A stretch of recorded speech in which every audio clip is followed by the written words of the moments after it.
YouTube, what's going on?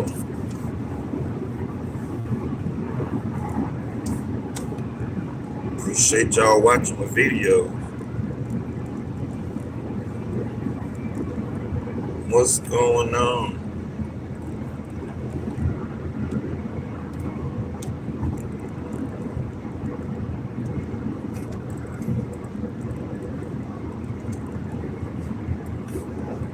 What's going on, YouTube?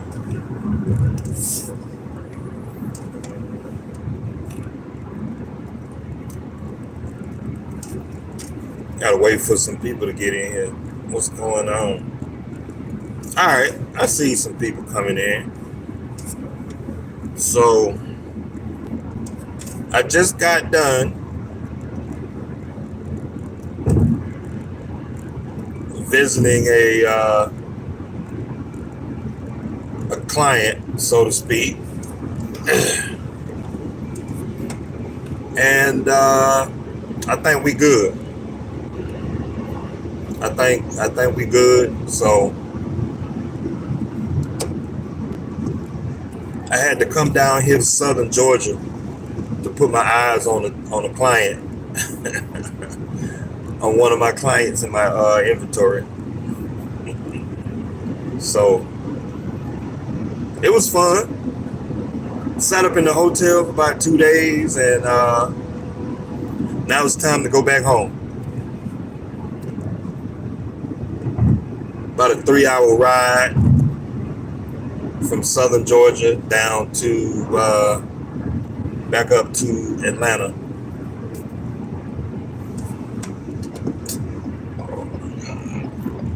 Like, why do people pull on the side of the road? I never thought it would be like a safe place to park on the side of the road. And I get it. Sometimes you just gotta pull over. But when I be driving down the road, I hate it when somebody pull off on the shoulder. I hate it when somebody pull off on the shoulder. And it better be doggone important for you to pull off on this shoulder, because now when you done whatever you doing, you got to pull back on into ongoing traffic. And unless your truck break down, there's really no reason for you to be pulling off on the shoulder. You got a heart attack or something like that, okay, pull over. But other than that, it's for emergency situations only. And like, I get sick and tired of guys in a big truck, commercial drivers who are trained professionals. You're supposed to be trained professionals. Please stop pulling off on the side of the road, please, because it's dangerous. It'll take you 10 miles to get that truck up to speed. And not really 10 miles, but it takes a while. You can't just jump out here and get up to 70 miles an hour. It take you a while. You got to cycle through all the gears. It just takes you a while. You load it. And since I just started my trip headed back to Atlanta, I must have seen maybe about 3 trucks on the side of the road, and then they got to break their neck to get back in traffic. Why do y'all do that? I get it. There's certain situations, but a lot of time it don't be nothing important. You be eating on a chicken bone and you drop the chicken bone. You drinking something and you drop your drink, or you need to get something. Bro, just pull off at the next exit. Just about every couple miles is an exit. Pull off on the on ramp or the get on ramp or the off ramp. And to me, that's just safer, because you don't have to jump out here on ongoing traffic, risk creating an accident. You pull off on the on ramp, on the exit ramp, and you can take your time, and you have to worry about impeding on traffic. I don't know. That's just my opinion.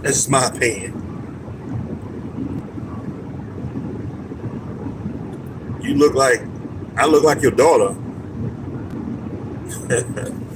Oh man, Herbert, what's going on? Yeah, so I'm on my way back to Atlanta. I just got done visiting, doing a tour of business with one of my clients in my inventory. So, you know, um, this case here is a 2290 case, and this guy, he's got about 15 trucks, and apparently he didn't file. So I had to go down there and shake him up. Come on now, you got to file now. You got 15 trucks. Come on and file. Have to get on them, slap them upside the head. But it was fun. It was about 2 hours. Did an interview, did a tour of business, and everything is kosher. And I dug into his records, and you know, as a government auditor, that's what we do, man. We get into the records, and so thankfully, I have experience in the trucking business, so this guy can't pull no mess over me. I know all the tricks. He can't pull no mess over me. So, coming from the transportation industry, trucking industry, into the government, where I'm using my same skills, where I'm going to clients and auditing them. When I audit them, I'm using my experience to look them in the eye, and I'm like, okay, why you file your 2290, huh? Well, Mr. 404, I don't know why. I ain't filed. It was COVID. You know, everybody's excuse is COVID. Everybody doggone excuse is COVID. Always something going on during COVID. So, but so that's what's going on. So I'm gonna tell y'all, this work is just too easy. I know some guys, they scared to get out the truck. They scared to explore different types of careers and stuff like that. But when you a driver and you ran a trucking business for a while, because you understand, trucking is a business.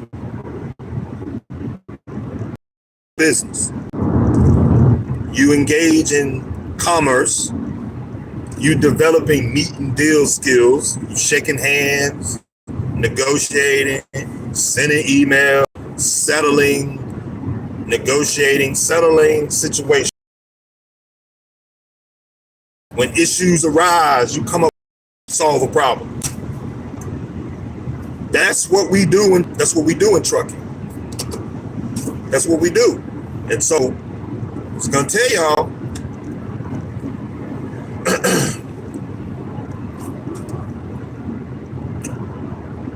I just want to tell y'all, this work is too easy. You know, I remember the days where I would run my trucking business 70, 80, 90, 100 hours a week. 100 hours a week. You got to run the truck. Then you got to do your bookkeeping. You got to reconcile records. You got to do bookkeeping. You got to, do your financials. You got to send customers invoices. You got to negotiate rates. And you got to comply with all the government regulations. You got to do taxes. You have to do taxes. You have to stay in compliant. You got DOT compliance. You got federal compliance. You got state compliance. You got compliance with your customers. Your customers require you to comply with certain rules and stuff like that. And so guys who run trucking business or any kind of business, you have demonstrated all those professional skills that can be transferred into other professions. I mean, I'm just gonna tell you, for the amount of money that I'm getting paid, this is about the easiest work I ever done in my life. And so I'm gonna tell you, to go back to school and get 30 hours of accounting credits, it was worth it for me. I must have spent probably about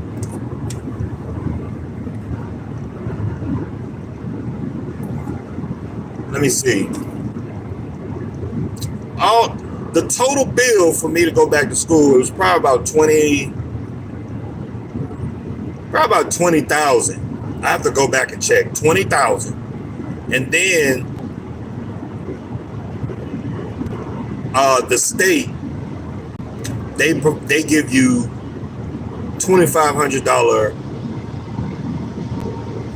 college credit. $2,500 college credit on your income taxes. So basically, you're getting $2,500 in your pocket when you pay for school. So basically, you get a buy one get one free. Basically, you get buy one get one. I'll explain that to y'all in a minute. And then I got a scholarship. I got 2 scholarships. I wasn't even really trying to get one, but I got one. I don't know if it was 1 or 2. I know I could have swore I got 2 scholarships. Let me get out this middle lane. Let me get over a little bit. I'm trying to ride in the right lane because I'm doing this video. I'm going about 65 miles an hour in the right lane so I can focus on this video. So I think it was 25,000, but let's go with 20,000. I know I got 1 scholarship that was $5,000. I was really surprised when I got it. Got a $5,000 scholarship. I ain't really try to get it. I just applied for it and I got it. I got that, and then I got $2,500 tax credit on my income taxes every year that I went to school. So that's another $5,000. So that's $5,000 for the scholarship, plus the 2 years of going back to school. So that was $2,500 for the 2 years. So that's $5,000 altogether, $10,000. So if I paid out of pocket $20,000, I got back $10,000 back. Effectively, I spent about $10,000 to go back to school. I just finished my first year working for the government. I just finished my first year. For the salary that I'm making, I've gotten all that money back. I don't got it all back. Plus, let me put it this way. The money that I use to go back to school with is money that I made in the stock market. Yep. Because I got investments. I got S&P 500s. I got 2 S&P 500s. And I got a handful of different stocks that I play with. I got some ETFs that I play with. I got some money in QQQ. I got about 50,000. I got about 50,000 in QQQ. I got probably about another 100,000 in S&P 500s, and I got some Amazon stock. I got some Amazon, some Google. I got Google stock. I got some blue chip stocks. I got some Coca-Cola. I got some Coca-Cola stock. I got Home Depot. I don't really play with when it comes to individual stocks. I usually don't play around with high risk type stocks. I usually go with long standing blue chip companies. Home Depot ain't going nowhere. I can sleep good at night. I can just throw money in Home Depot and don't even bat an eye. Amazon, I just put money, I just buy Amazon stock and I don't even think about it. Google, I don't even think about it. But all these other new up and coming companies, I don't want to invest into these companies because I want to sleep good at night and I don't want to be watching my phone. I may check my brokerage account, probably. I might check it once a month, once every 2-3 months. I don't really think about it. I just keep putting money in it. That's how you build wealth, because these are assets that you're buying. You buy the assets and you keep them. That's how you build your net worth. You keep buying assets. You buy houses. You buy stocks. Those are appreciating assets. You just buy them. You just keep buying them. Just keep buying them. Stop worrying about trying to sell it and make a profit and all that. Just keep buying it. Just keep buying it. But anyway, going back to school. So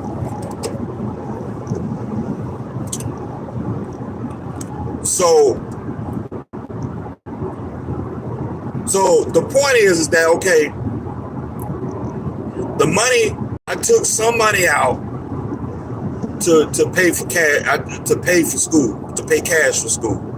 That's kind of essentially what I did. All the money that I made in trucking, I bought this car with some stock market money. It's not money that I ain't really worked for the money. I didn't labor and kill myself for this money. Now the principle I did. So I had to put the money in there, but the money that the S&P 5,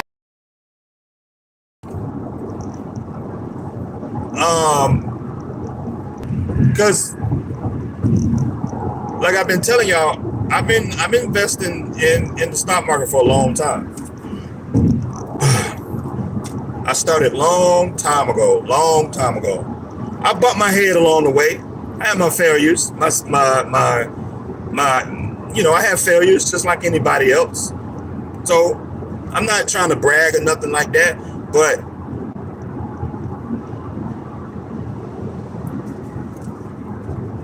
you have to take your time and just invest. Slow and steady wins the race. The tortoise beats the hare kind of situation. Slow and steady, just steady. Put the same amount of money in there every week, every pay period. You just keep putting the money in there. Stop looking at it. I know you want to look at it and see what the stock market doing. Stop looking at it. You keep looking at it. That's the problem. You sweating the video. You sweating. I can't think of all these companies everybody's sweating. I don't care about NVIDIA. I don't care. Like, I don't care about Tesla. I don't care.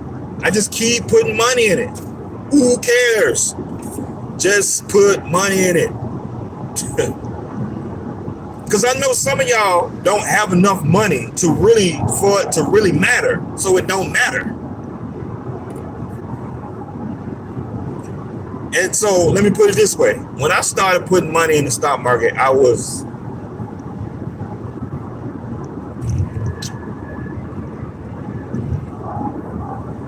I'm trying to think.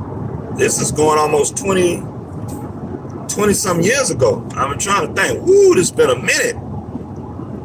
It's starting to show my age. I'm like, wow. It's been a long time. Woo. But hard work pays off. I'm telling you. Hard work pays off. Hard work pay off. You just gotta, this is what you gotta do. You have to just put down a plan and just keep working it. Keep working it. Don't be worried about what all these other people out here telling you, because it's BS. The BS that people out here telling you is BS. Slow and steady wins the race. Okay? 100 a week. 100 a week.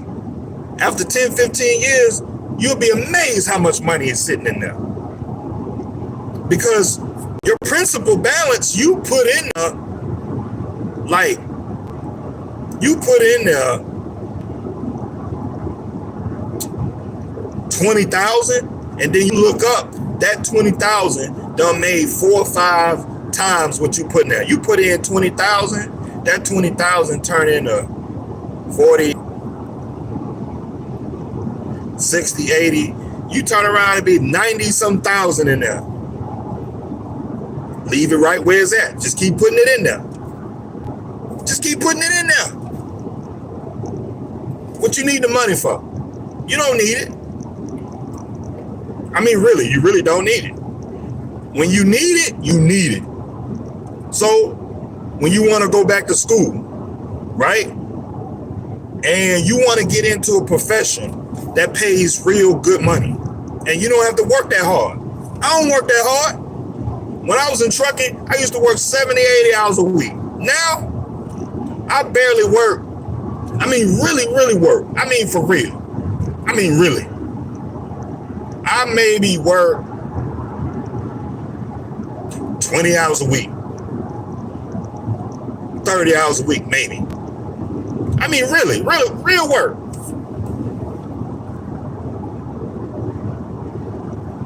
And so, the point I'm trying to make is like, okay, you got to pursue careers that respect you. Pursue careers that make sense, that give you the respect. Trucking is a good industry, no doubt. But there are other things around trucking you can do. You can get into freight brokering. You can get into fleet management. You can get into operations. When I worked at JB Hunt, I tried to apply to a bunch of jobs when I worked at JB Hunt. When I worked at Snyder, you know, it was very, you know, it really bothered me because every time I applied to certain jobs, it was, I don't want to say it was hard, but I'm gonna say it was hard, you know, to keep applying, and and then the only problem that got in the way from getting the job, because it has a requirement right there in the job, and so it's like, oh man, I don't have a college degree. I don't have a college degree. I have some college, but I don't have the full degree. Now, I'm not saying that college degrees mean everything, but, you know, a lot of jobs out here don't require a college degree, and then there's some jobs that do. That's just what it is. And so some jobs that do. It's just what it is. And so, you know, sometimes you just got to bite the bullet. I was trying to go against the grain for a long time. I was going against the grain for a very long time. No, I ain't going back to college. You don't need no degree. Every time a job opportunity comes along, you apply to the job, and then there's always this roadblock in the way. It's like, man, I don't even meet the minimum requirements. I don't meet the minimum requirements. Why? Because it's stupid college degree requirement. Not every job requires it, but a lot of jobs do require it.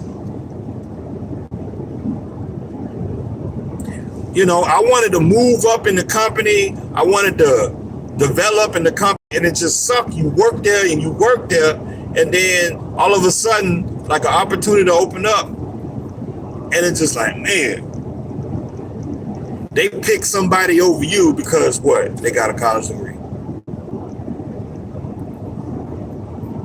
Now, I'm not saying you go out there and get a history degree, a sociology degree, a communications degree. That's not what I'm saying, because those degrees are trash. But you have to be practical and get something that is respected and valuable in the workplace. So, I mean, it'll behoove you to get an accounting degree. If you're in the business, you get an accounting degree, you get a lot of respect when you have an accounting degree. You show up and you be like, yeah, I got an accounting degree. Boom, you're hired on the spot. And it don't necessarily have to be accounting per se, but you can be a manager. You can get into management. You can get into auditing. And it's all kinds of things that you can get into. It's just that just certain degrees just get certain types of respect. IT. You get into IT. You would never be unemployed if you got skills in IT. I'm just saying. In a lot of cases, you don't have to get a degree. You can just get a certification.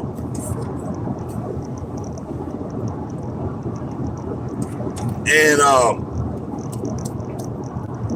I mean, guys coming out of school with a 4-year degree in technology, some kind of technology or something like that, starting at 100,000, 80, 90, 100,000.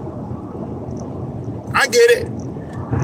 We don't want to pursue and challenge ourselves. We don't want to work hard. We don't want to study hard.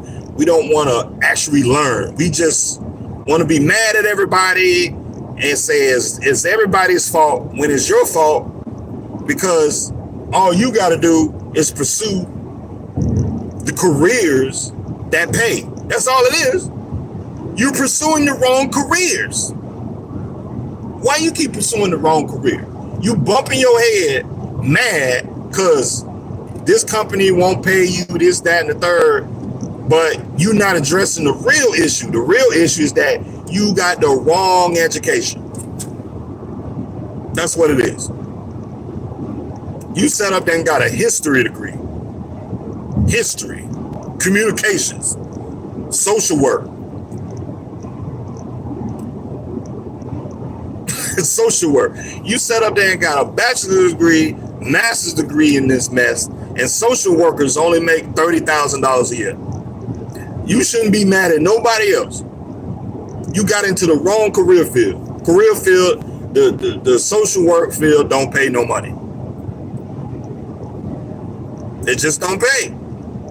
Meanwhile, IT professionals, accounting professionals coming out of school making $60,000, $70,000, $80,000 a year. 2-3 years in, you making 6 figures without even doing that much hard work. You sitting at a desk in a cubicle.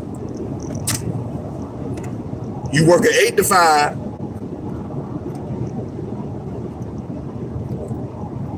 And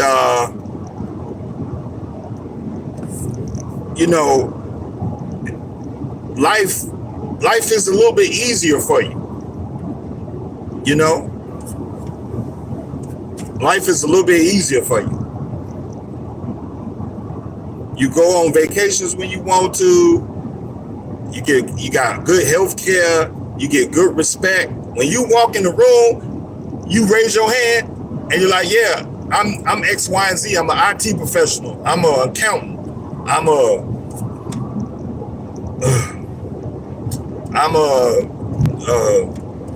trying to think. I'm an engineer or whatever the case. You're like, oh wow, you're an accountant, or you're an engineer, or you're X, Y, and Z. And so that's just my take on it. Long term, if you was to go back to school, right? 5-10 years out, long term, your future self would appreciate that little bit of effort that you put in for exploring that opportunity. Now you don't have to go back to school. I mean, you don't have to go back and get a degree. You can go ahead and just get a cert. You can go ahead and get a certificate. There are all kind of career-ready certificates that you can get without getting a full-on bachelor's, master's, and something. And so,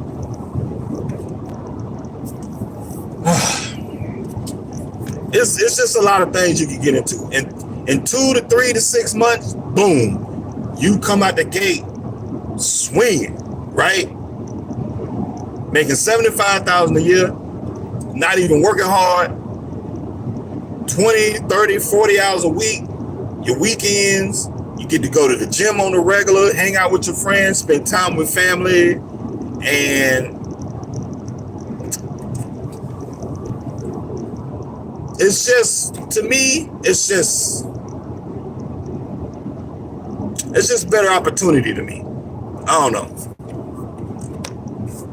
Just better opportunity. Long term, your 50-year-old self, your 60-year-old self would love you for it because you put in this level of work 10 years ago, 15 years ago. I mean, I know a lot of guys in trucking. Right? It's gonna come a point where trucking is just not gonna be able to sustain a good living. When you're young, you can run a truck all day long. Your 20s, your 30s, your 40s. But when you get to about 50 years old, it's just not gonna be a valuable place to make a living, you know, running a truck. And my whole thing when it comes to trucking, you make as much money as you can. You pile up as much money as you can in your 20s and 30s. Meanwhile, you go and get you a college degree in accounting, IT, engineering, business. Accounting is business. Accounting is a specialty of business. On the side of the road, and then they got to break their neck to get back on the highway. Stand when they do this. That's how accidents happen. But you know, in this line of work, I bump into a lot of CPAs. I bump into a lot of business owners who have built the business. Okay. You know, I went to this one CPA office. This lady had to be at least 70 something years old. She runs a CPA practice. Can you imagine her butt being 85 years old running a truck? I'm not saying 70-year-old people don't drive trucks. I'm not saying that.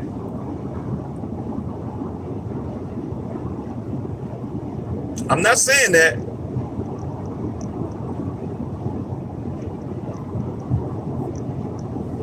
Hold on, y'all. Let me see. 19 miles. They must have just put a quick trip down here.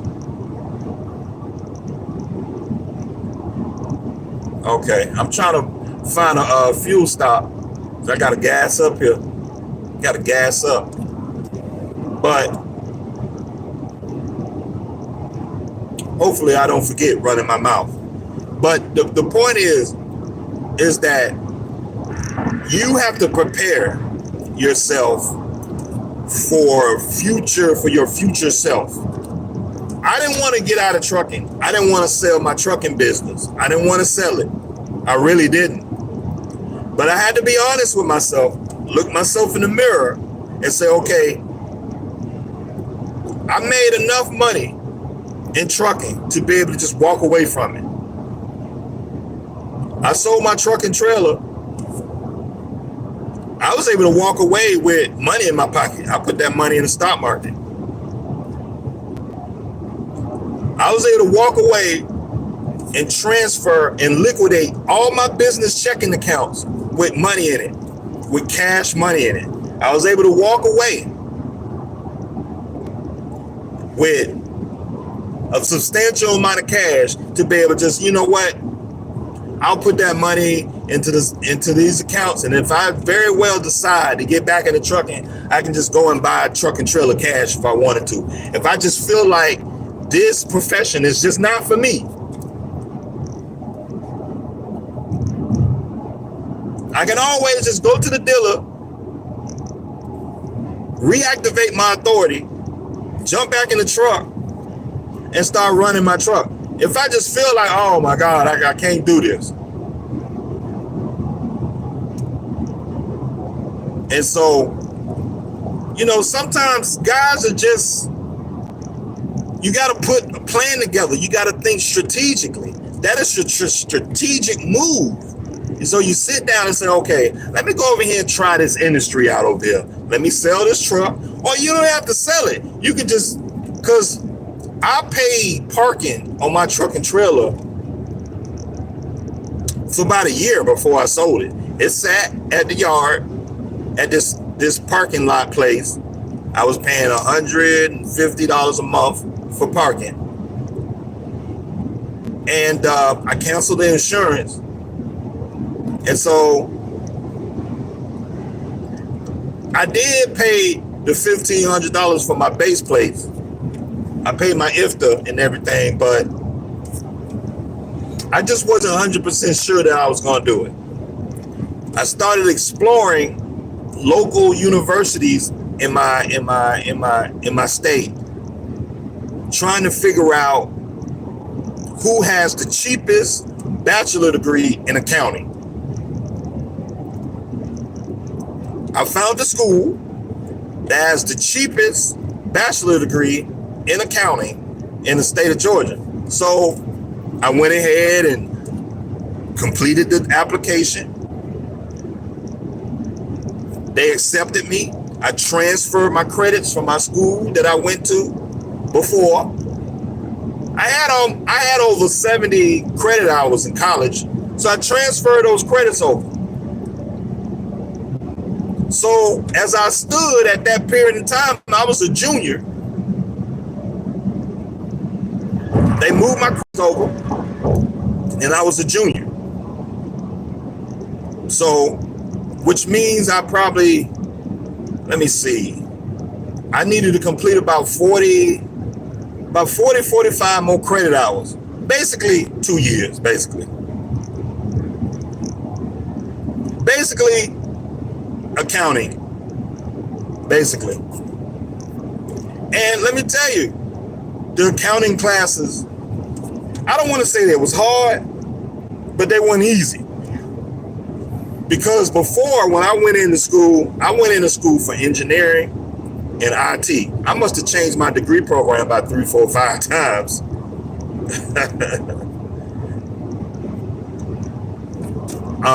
Because some of those classes, they get to you a little bit.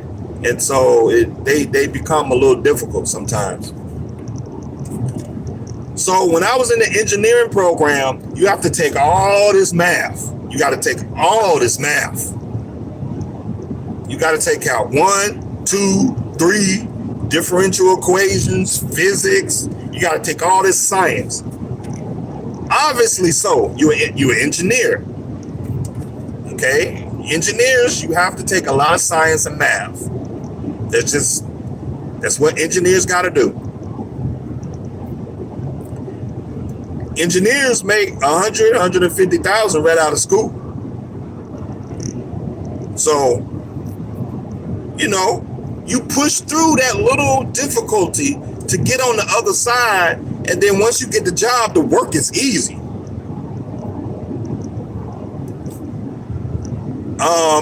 IT. I was gonna do IT, but I didn't want to go too far out of my skill set and pursue a totally 100% different career. Because I haven't done IT work in a while. It's been a long time since I was in IT work, way back in my 20s. And I interned, I had a couple IT jobs long time ago, back in my 20s. I'm in my 40s now, and things have changed. The computer languages are a little bit different. It just, I didn't want to take a complete 180 and get into a different career field. So I started looking at different business careers. I looked at finance. I was looking at finance. I was looking at finance. I was like, man, that'll be cool. I like numbers. I like math. But then I started looking at finance. The career field for finance is not that great. It's just doing research on Google, listening to what other people's experiences are with that education. And so I was like, nah, maybe finance ain't a good idea. I don't want to be a bank manager. I don't want to work in the car dealership finance office. So then I looked at accounting.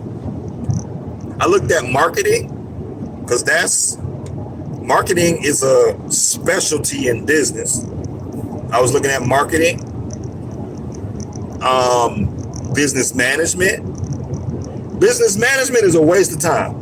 You can't go to school and learn how to be a manager. That's just forget it. Just throw it out the window. So then I looked at accounting. I was like, man, could I be an accountant? And so I started doing research. And I don't know if y'all know, there's a website called Reddit. I was on Reddit talking to people and listening to people, everybody talking about their experiences in accounting, how much money you can make, what's the work like, what's the life like, all this good stuff, what's the requirements and all that good stuff to be an accountant and go to school and what have you. So then I started looking at different schools in Georgia. So I found the school. The school charges $200 a credit hour. And I looked at, I was like, okay, $200 a credit hour. I got to take 4 classes per semester to get it done in a timely fashion. Now, you don't have to take 4 classes. You can take 1 if you want to, but I needed to complete 40 something credit hours. So you got to do the math, So each class is 3 credit hours.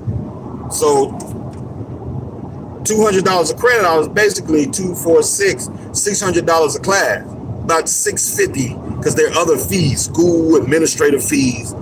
It's about $650 a class, something like that. $650 a class times 4, that's basically $2,400 a semester, plus books. Well, these days, we don't have to buy physical books these days. We don't buy physical books these days. A lot of the schools are moving towards digital books. So basically, you just buy a subscription. And so when I went, majority of my classes used the same for books. So I think I bought 2 subscriptions. And that subscription got me through 2 years of school. So I didn't really have to buy no book. I didn't have to buy books over and over again. Because I know when I went to school back in my 20s, long time ago, back in 2000, long time ago, when I went to school back in 2000, just about every semester, every class required a book. And them books were expensive, boy. For a science book, for an English book, I mean, you're talking about anywhere from $150, $200 for a book. And some of these science classes, them books can get up to $300. But a lot of schools are moving away from physical books. Got something to do with the environment, pollution, paper, and all that, recycling paper. But anyway, I bought a subscription, and when you go to the school, they offer you the subscription. You can buy it in 12-month or 24-month subscription. And so I realized that a lot of my classes use the same publisher. And so in the publisher has a list of all these books that they have. And I would say 9 times out of 10, the books that I needed to do my classes, that publisher had them. I might have to get another publisher, and I buy the subscription.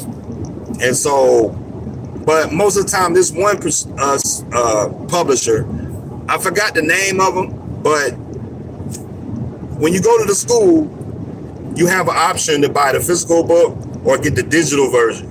And you notice all the digital versions of that book is presented by that same publisher. And so I just bought a 24-month subscription. It was about $250 for the subscription. I didn't have to buy no more books. You just log on there, and their whole book catalog is available to you. And every time you take a class, you just select the book. I'll go to the class, get the syllabus. The professor has a syllabus, and they say, okay, you need this book right here. I'll get that serial number, and I'll search it, and I'll be like, oh, the publisher has the book, so I have to buy it. I already got access to it, so I have to buy a bunch of books. Every blue moon, I would have to buy a subscription with another publisher, and so that was like, it'll probably like $30 for the semester, $50 for the semester. It's not a big deal. So when we talk about books, I was spending probably about $2,500 a semester to go back to school. $2,500 for the spring, $2,500 for the fall, and I took 1 or 2 classes in the summer. So there are times when I took 3 classes in the summer. So that's 25, that's 5. Plus another $1,500 for 2 classes in the summer. There are a couple times I took 3 classes because I was trying to get it done. So that's 5, 6, 7. I probably spent about $7,000, and then when I do my taxes, I get that $2,500 tax credit for going back to school. So you get a $2,500 tax credit. So basically, I buy one, get one, because I get that $2,500 back on my taxes. So if your tax return is $5,000, and then you put in when you do your taxes that you went back to college, you get a college credit, $2,500 college credit. You get that back in your taxes. So it's basically buy one, get one. I don't want to say I went back to school for free, but in so many ways, I kind of went back to school for free. I'm trying to find this Quick Trip.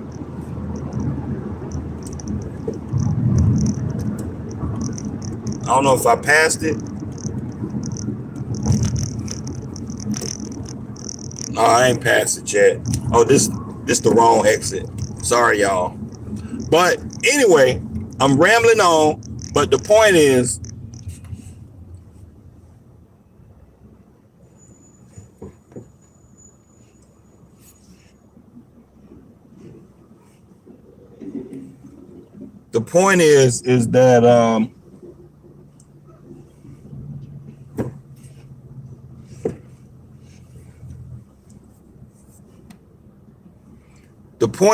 that I made a decision and I put together a plan to pursue another career that's related to my skills.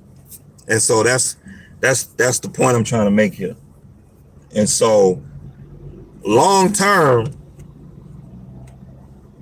your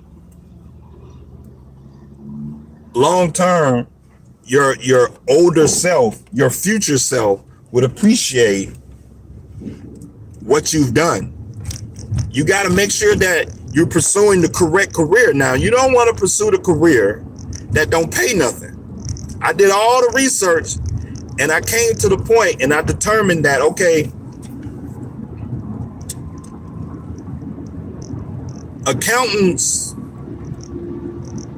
the average accountant with 10 years of experience makes over 150,000.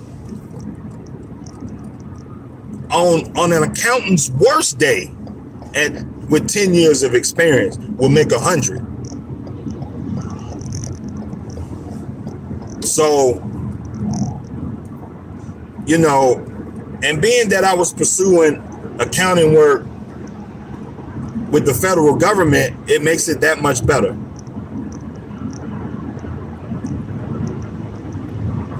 And so you just got to do the research.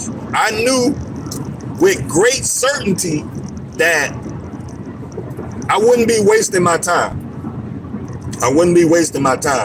And so what happens is a lot of people do things without doing the research.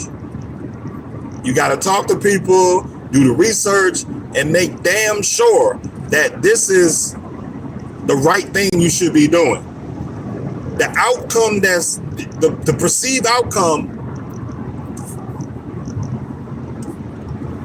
should be good. And so, you know, I wouldn't recommend somebody spend their hard-earned money and get student loans and all this.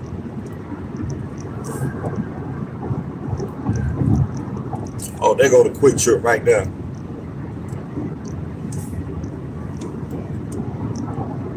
I don't recommend somebody go and get student loans and pay interest and all that.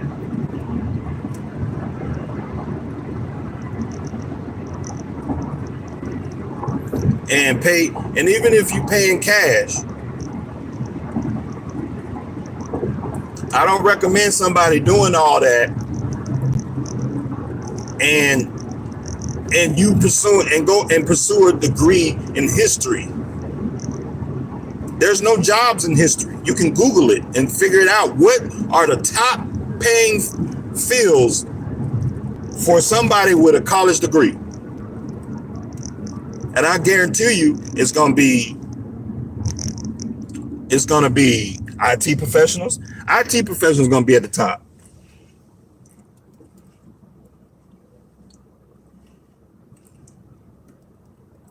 IT professionals are going to be at the top.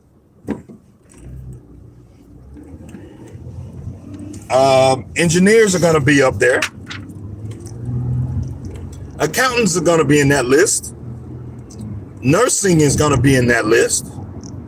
Yeah, nurses make good money right out of school, but I don't want to be on my feet, and I don't know nothing about healthcare. I sure know a lot about business, though.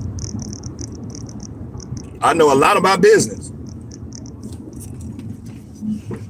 I do know a lot about business, so it just made good sense that I'll go ahead and pursue a degree in accounting. It just makes sense. And so, getting back to what I was saying before, I don't want to say accounting was hard, but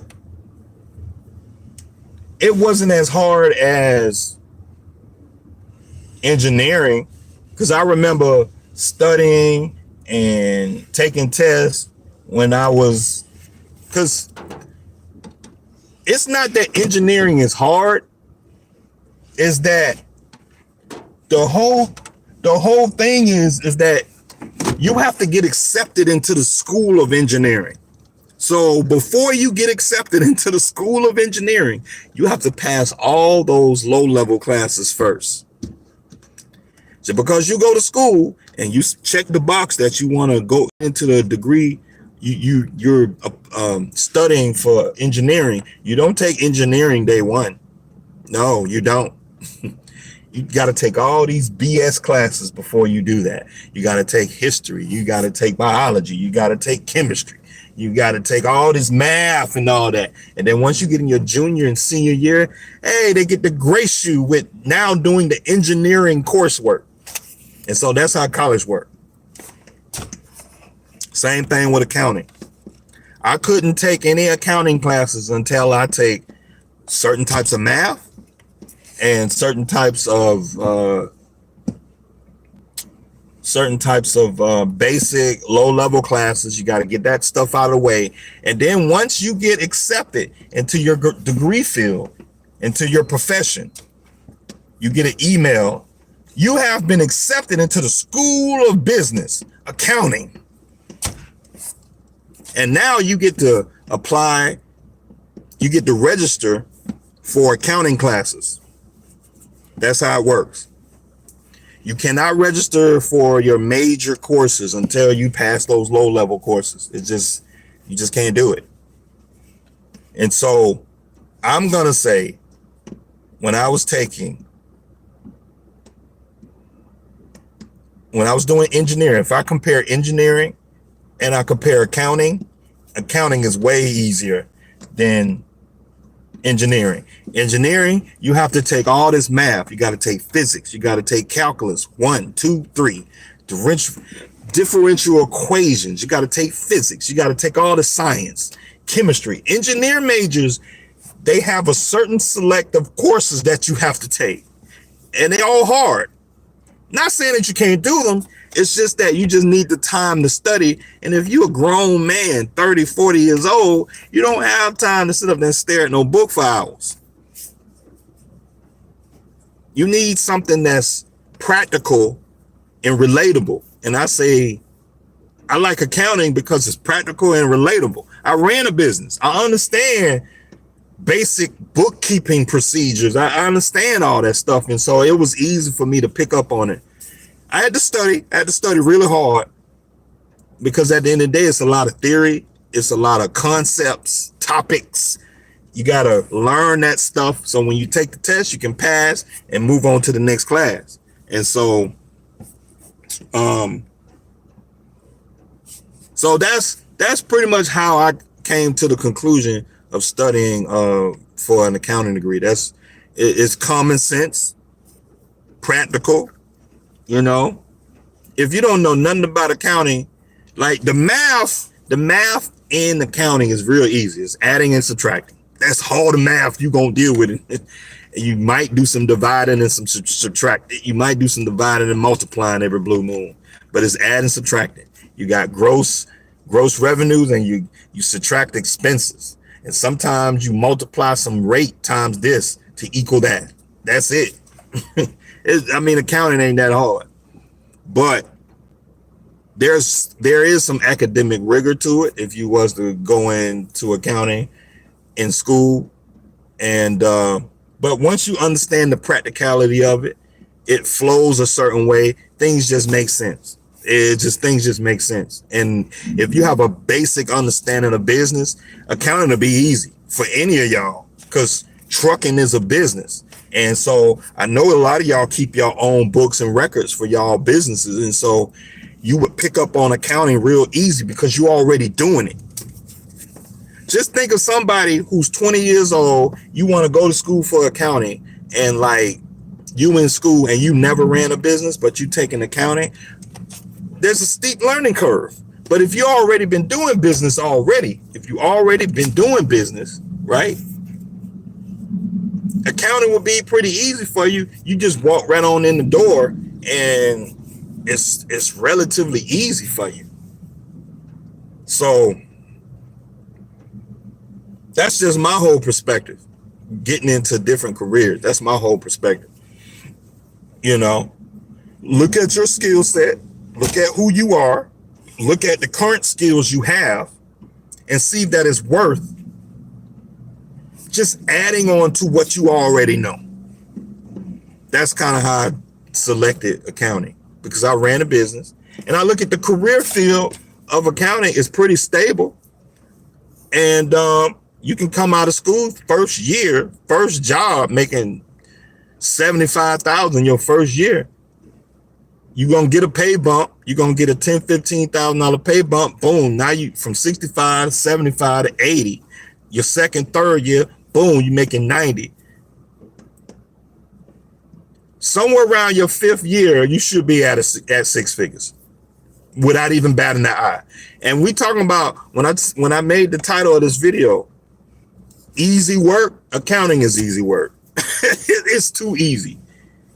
And a lot of my job don't really have a lot of accounting on it. I say most of my job is this much like administrative stuff, completing forms, filling out papers, work, and sitting in meetings and sending emails and all this stuff.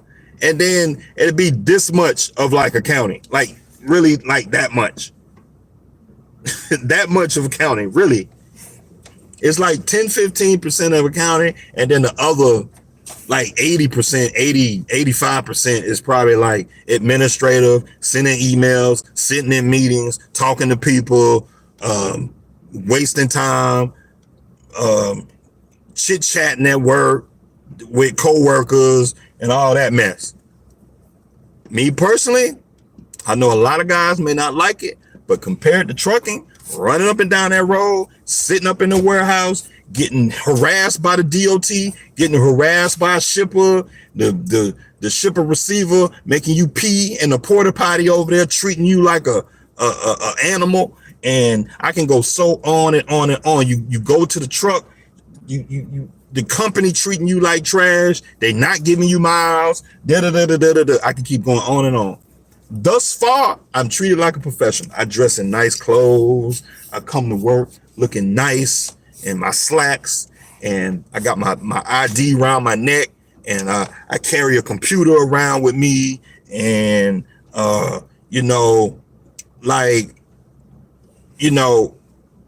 that's just me personally. That's just me personally, That's just me personally. And so this work is too doggone easy for me to go back to trucking. It is too doggone easy. It wouldn't make any sense for me to go back into trucking, because I'll be doing way more work for less money. And it just doesn't make any sense. It won't make any sense. It just, but you don't know what you don't know. And that's the thing. You just don't know what you don't know. And it takes somebody to tell you, like, bro, this is how it is. Let me explain to you. Let me show you. In the day in the life, Monday, this is what I do.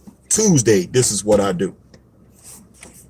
You know what I mean? And so I'm here to tell you the work is easy. It's just too doggone easy. And so, and especially working for the government, there's no stress. I'm not stressed out. Ain't no deadlines.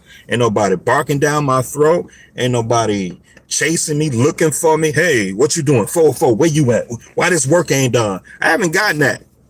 I come to work, I do my job, and I do it. It just get done when it get done. It just, I don't know what else to tell you. It just get done when it get done.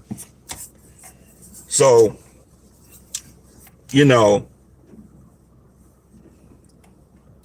that's just kind of the whole gist. I rambled on a lot. I said a whole bunch of things, but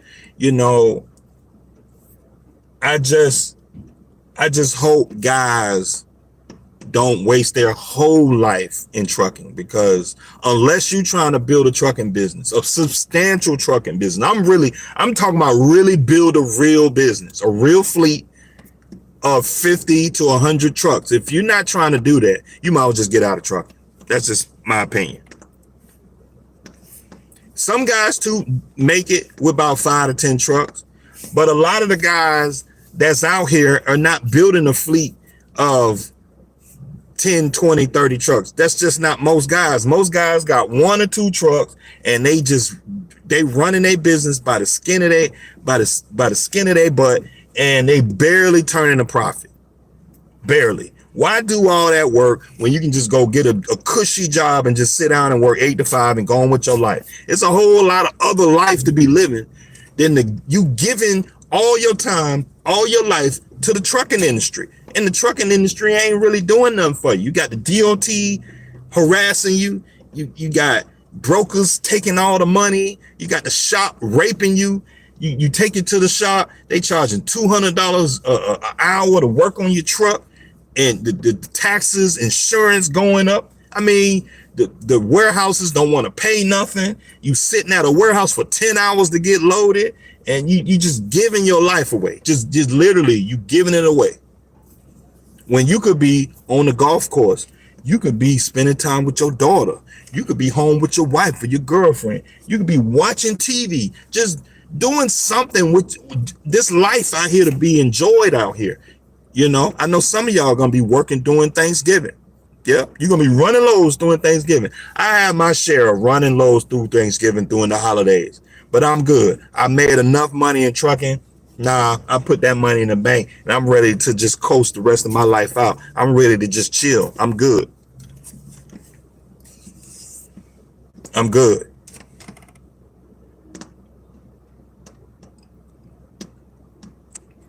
Oh, y'all been talking. I know I've been running my mouth. My bad. Let me. Okay.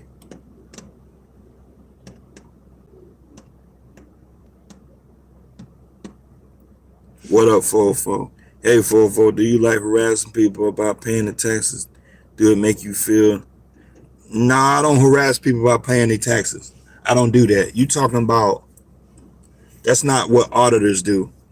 Auditors don't cold call. Auditors don't, I'm trying to figure out how to say it.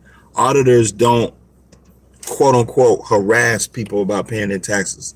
It's a very professional objective. It's a very professional objective, and it's not like banging doors. That's not what I do. That's not what I do.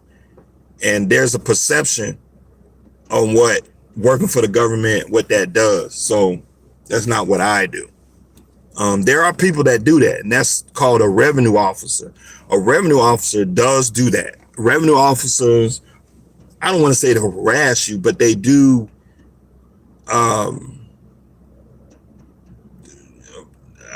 would say harass, but yeah, they do talk to you about paying your taxes. I don't do that. I don't care if you pay them or not.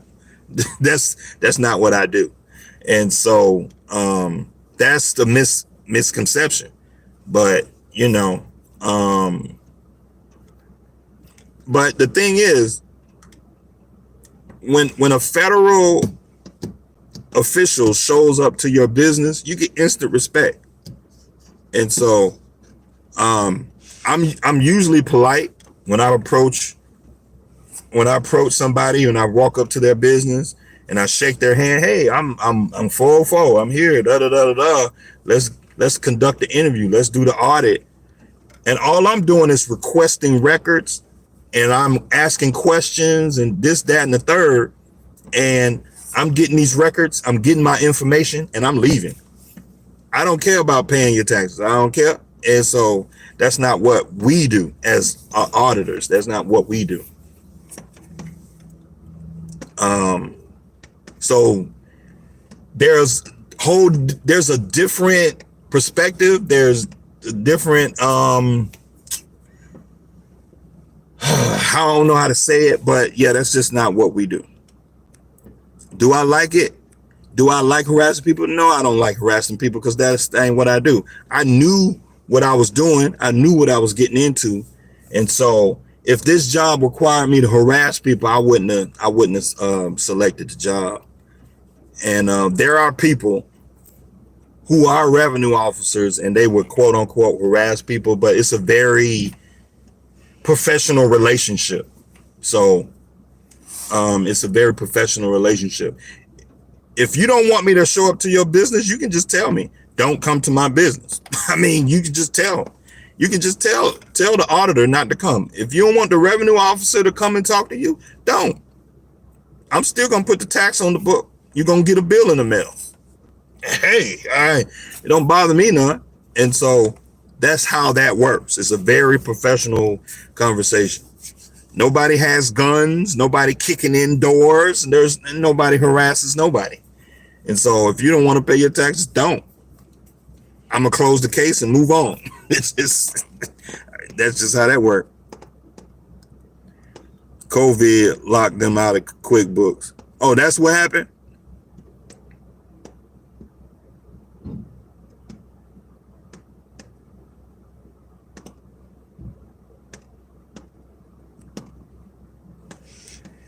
Do schools have a lease program? Schools have a lease program. That would be a good idea, but it's not in the lease. You know, student loans ain't nothing to lease. So it's funny. I found, Herbert Scott said, I found a Masters of Accounting program that's online. It's the University of West Florida. You don't need a Bachelor of Accounting. Any bachelor's accepted. No GMAT needed. Yeah.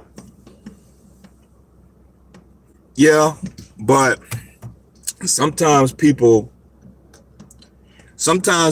rather get a master's because they already have a bachelor's, and so that's what essentially what a master's is. It's for people who already have a master's, who already have a bachelor's degree, and they want to pursue a different field, and so they get a graduate, they get a master's degree. So it's not that you have to, it's just that in a lot of cases, people already have a bachelor's and they want to get into a different career field. So if you got a communications degree and you found that you can't get jobs with communications degrees, so well, you're gonna have to get a master's in something.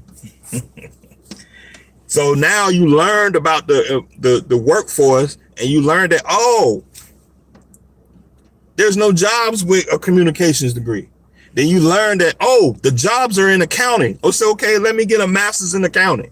So that's what it is. Because at the bachelor's level and the master's level, the accounting courses are the same. You take the same exact classes. The same exact classes. So there's really no benefit in getting a master's or a bachelor's, because you still need 30 credit hours. At the end of the day, you still need 30 credit hours. They don't care how you get them. You just need them. These kids don't know how good they have it. My first brokerage account cost $500 just to open back in 2000. I had saved up. Right.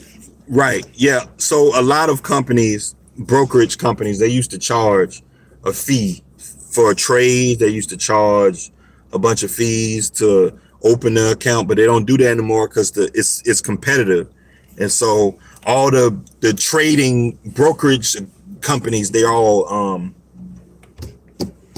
it's all competitive, just like with cell phone companies having unlimited data and all that stuff. It's just competitive, and so they all trying to compete with each other. And so that's why they're, you know, the brokerage companies don't charge any fees up front. They do charge fees, but it's not up front. They charge fees on the back end. So when you put your money in the account, they take the money out of the actual brokerage account, not your own. They don't charge the fee up front. Just like with cell phone companies. Cell phone companies do the same thing. So with cell phone companies, what they will do, they'll give you free unlimited data, free this, that, and the third.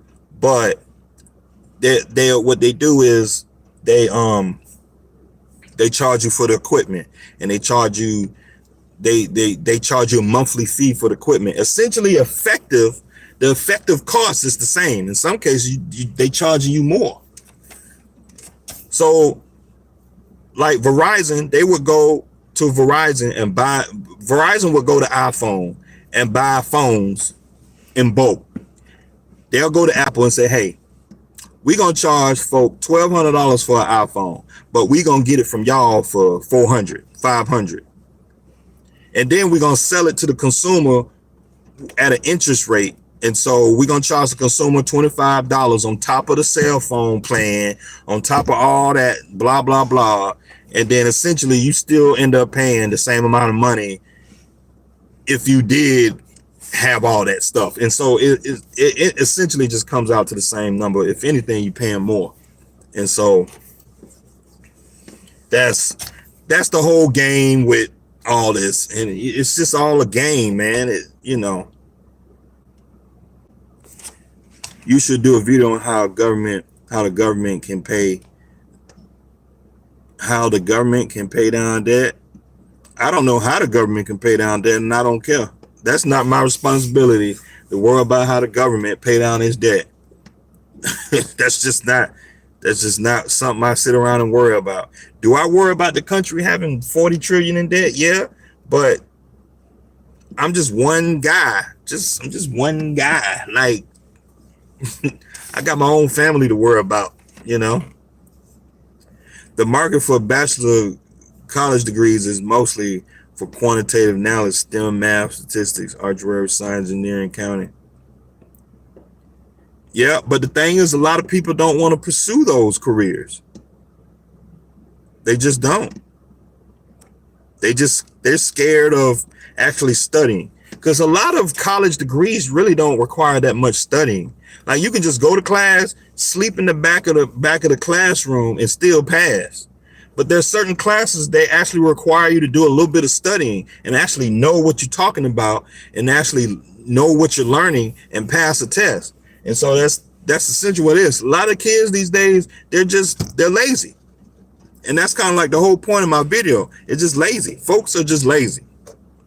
It's just sad, you know, because you put in this little bit of work right here for like a couple years. I mean, if you think about it, 4 years in college, 5 years, 6 years in college, okay, it's nothing compared to 30, 40, 50 years of working, you know. You rather not go to college, but you rather work hard in a job that you don't like. You rather work hard slaving 50, 60 hours a week when you just go get a college degree and get a cushy job, and the job will be easy. It's just a matter of like sense, you know. It's just a matter, you know, it's just a matter of sense. Most almost need pre-college breakdown from eject a person before you can choose the major. Most Americans flunk. Mathematics, simple as that. Make math a personal study and the jobs will open up. I don't know, because society is built on, American culture is built on,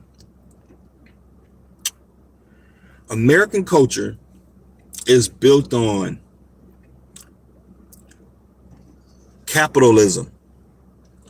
And the rich, the mega rich, they succeed when people are poor. The poorer you are, the dumber you are, etc., the more money they make. So there's no incentive for them to make you smarter. That's not a benefit for them. It's just the top 1% want to get more of poor people's money. The poorer and dumber you are, the less likely you will make good decisions. You know what I'm saying? Because most poor people make dumb decisions.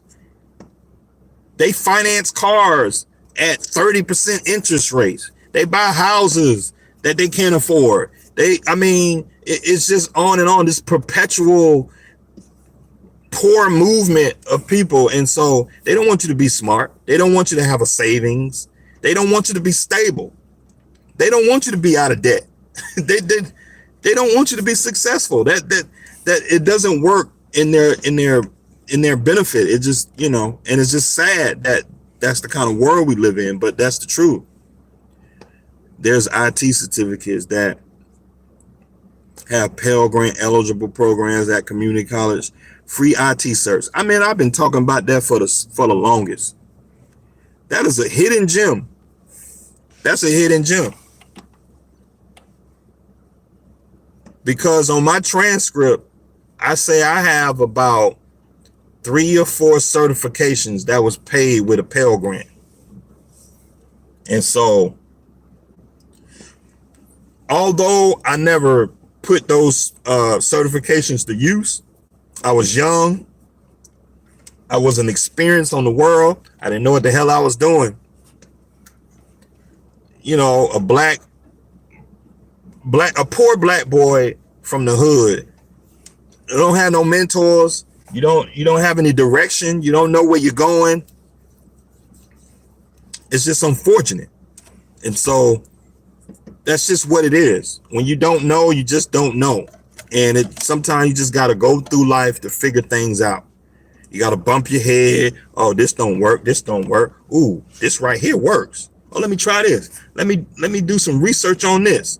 And then before you know it, oh, these are the mistakes I made. And, you know, that's why I get to sit up here and make this video, because it's like I got 25 years of life experience as an adult to talk about my failures and give back.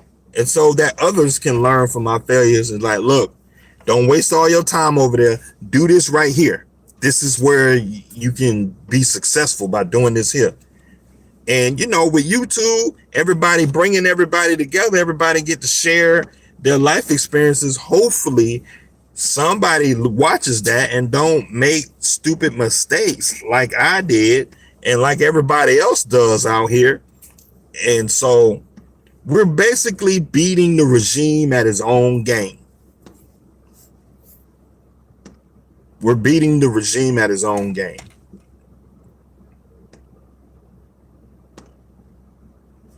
That's the only benefit of having a bachelor's degree in a weak field. You can use old credits towards more profitable profession. Ooh, that's a good one, Herbert. Ooh, I never looked at it that way. Ooh, Herbert, that's that. Ooh, mic drop. Boom, Herbert. That's a good one. In business subjects, one book might cover 2 classes. Yep, especially for freshmen, sophomore, accounting, and economics.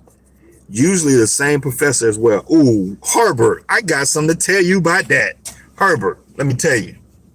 When I was taking my accounting series, so in accounting, there are required courses that all accountants must take. Okay. There's intermediate, or there's intermediate 1. Well, intermediate accounting 1, intermediate accounting 2, intermediate accounting 3, cost accounting, accounting for taxation. You have accounting for taxation for individuals, and then you have accounting taxation for corporations. And then you have governmental accounting. You have forensic accounting. You have, did I say cost accounting? You got cost accounting 1, cost accounting 2. You have I can't think of all the other ones, but intermediate 1, 2, and 3 are all out of one book. It's a thick book, and it covers basically all corporate accounting. And so if you get the subscription, basically you cover 3 classes out of one book. I bought the book. I still own it because I just think, being an accountant, I can always refer back to it. And it's just nice to be able to own something that you have a specialty in. Auditing. So you have auditing 1, and then you have auditing 2, or sometimes is auditing 1 and then it's advanced auditing. I bought that book, but when I took the class, I didn't have to buy the book. The book came with the subscription. So I must have completed, like I said earlier in this video, I must have completed, boy, the 30 credit hours I have in accounting, I use one publisher.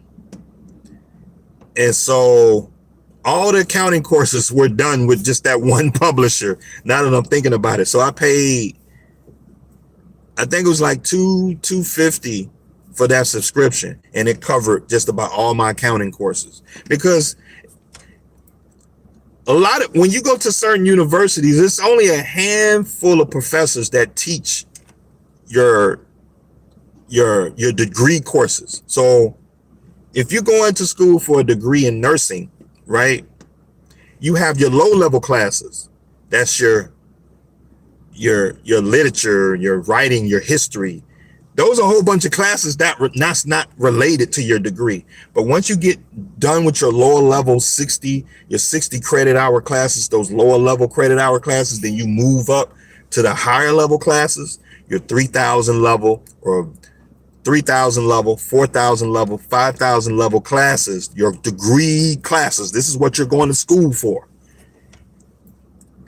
This is where you can pretty much, you're going to have the same professor. I must have had one professor at least 5 times. We became good friends. I can lean on her for a referral to get a job. I can lean on her for a mock interview. I can lean on her. I can send her my resume. Hey, Miss Such and Such. I don't want to say her name on here, but hey, Miss Such and Such, can you review my resume? I'm pursuing this job over here. Can you help me? Blah, blah, blah, blah. And she's helped me a handful of times. She's given me a referral, a reference to jobs. She, so it's her and probably like 3 other professors. It's 3 of them out of my whole 30 credit hours in accounting. You only cycle through, you're going to see the same professors because this is what they do. Like pretty much all my professors, they're all CPAs. They worked at accounting. They've been in accounting for 30 years. They've been all over Georgia, so they know just about everybody in Georgia. So I can throw them a name. Do you know this person at this company over here? Oh yeah, I know. We were good friends. We went to their college. Blah blah blah blah. And so I know 2 of my professors. She sits on the Georgia Accountancy Board. 2 of them. And so now that I'm thinking about it, she was the one that told me about the scholarship that I got. And so what I'm saying is that when you get into these professional fields, when you go into school, it's not always about getting the degree.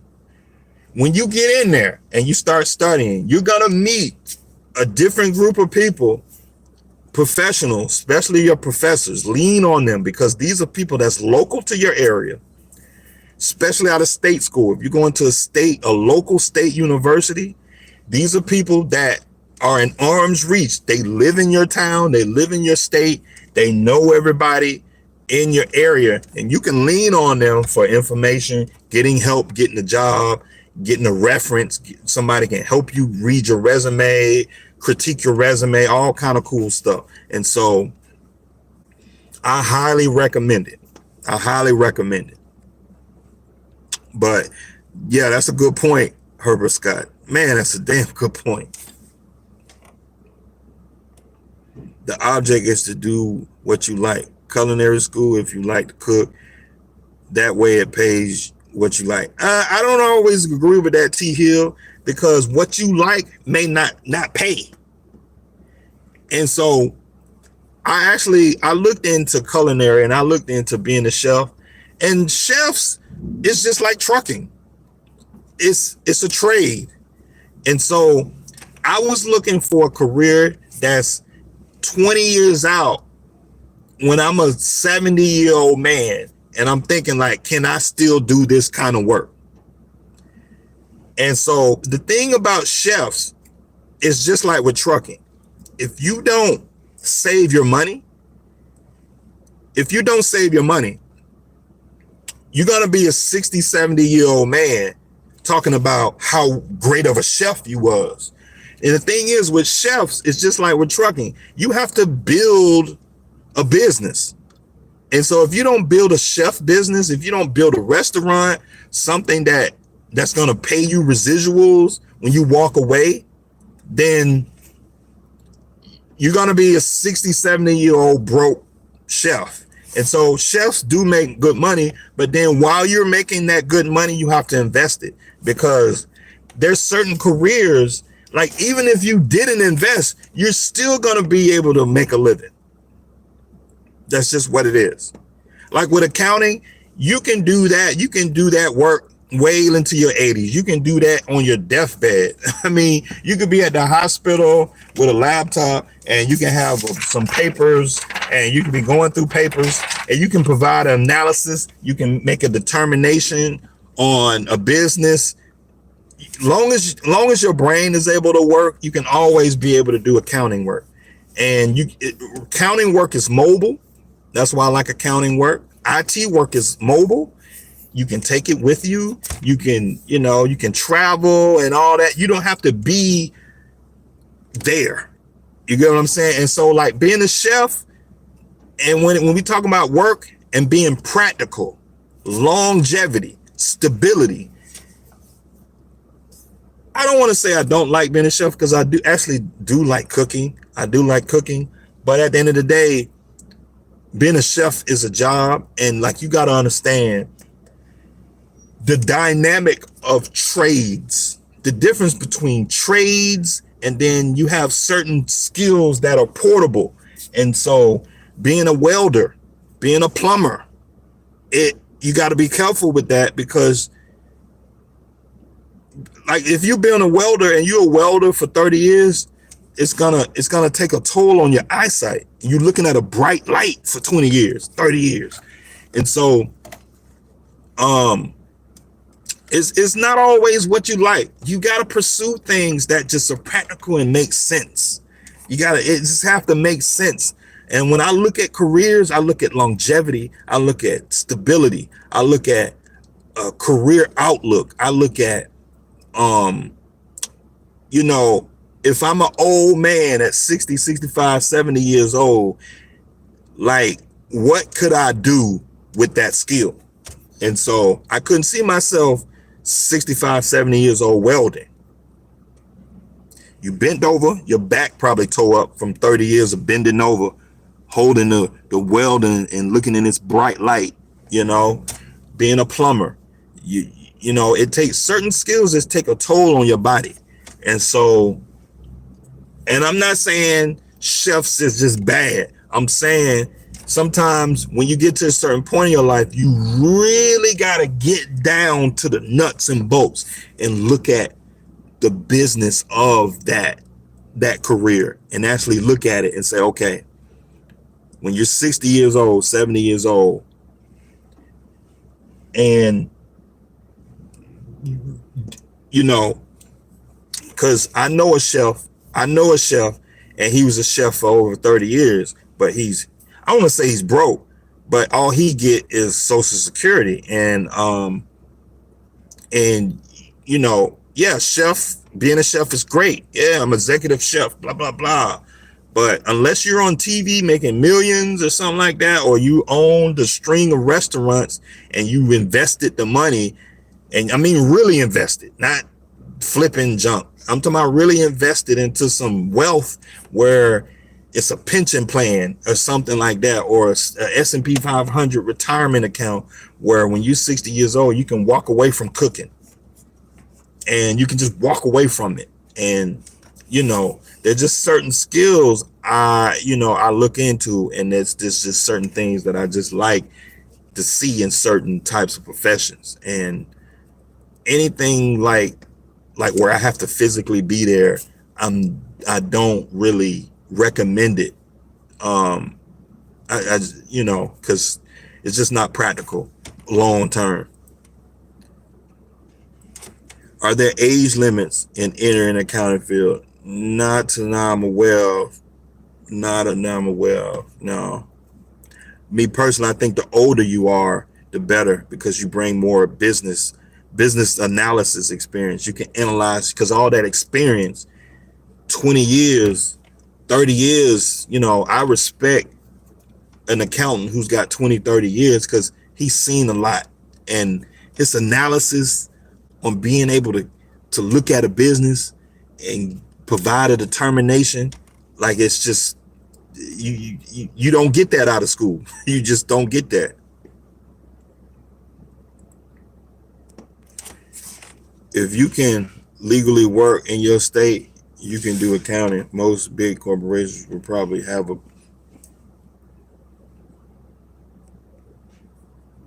200 degree in accounting. Got some accounting credits from community college back in the day. Still remember assets, liabilities. Pretty much, that's the name of the game, pretty much. DM. Oh yeah, DM. Like if you want to get out the truck and you want to coast the rest of your life out, I would recommend it. You know, look into it. Make sure that it matches up with your life, you know, because everybody's perspective is different. Everybody, you know, is just different, you know. So like the gentleman, like the comment I was just reading about being the chef, like sometimes the stuff that I want in my life may not match up what you want in your life. I know, like with me, I'm looking for longevity. The trauma that I have growing up as a teenager, as a young man, has traumatized me to where the things that are important to me are stability. Because I remember in my 20s that how difficult it was to find a job. And so those things mean more to me than having fun at work. What's fun for me is that knowing that I'm in a career field that I know for the rest of my life, I can provide for my family. Those things matter to me. I mean, it just so happened I enjoy business. I like business. I like, I like the analysis of business. I just like business and accounting. Just, I do like it. It's not one of the top fields I choose, but I do like accounting. So I do like business. I do like business management. I do like the administrative part of business. I do like that piece. So, but outside of that, I rather have career outlook, stability, and longevity. I sit here comfortable, feeling good, knowing that in my 70s, I can still do this kind of work. I can sit at a desk, pull up a laptop, and be able to do work and get paid for it. And so, I have people in my family. Most of the people in my family are blue collar people. And, I have uncles that are 70, 80 years old in my family. And I watch them. I'm watching them, all that work is taking a toll on them because they can't work anymore. They can't operate that backhoe, that end dump. It's blue collar work only gets you so far, without going to college. Those are the only jobs that you only could get unless you took time to study and build a skill set around doing white collar work, doing things that's not with your hands. And so you just got to take that time, and I know, like with me, I do like cooking, but I wouldn't pursue cooking and being a chef as a long-term career, because I don't want to be a poor man in my 70s trying to cook for people, bent over a stove and whatnot. And I just don't think that's when we talk about longevity and being able to provide for my family, those are kind of things I fear. But I do have assets. I have real estate, I have money in the stock market. And so I'm building those assets to where when I get to that age, I probably don't have to work anyway. But you want to have a plan A, B, C, and D set up to where, okay, you never know, something may happen and you might have to just work. You might just have to work. Sometimes there's nothing you can do about it. And sometimes life ebbs and flows. And so I try to make the best decision every day to make sure that I'm being able to provide for my family. And so, and I know with this kind of work, it's easy, man. This work is easy. And so, like the title of this video,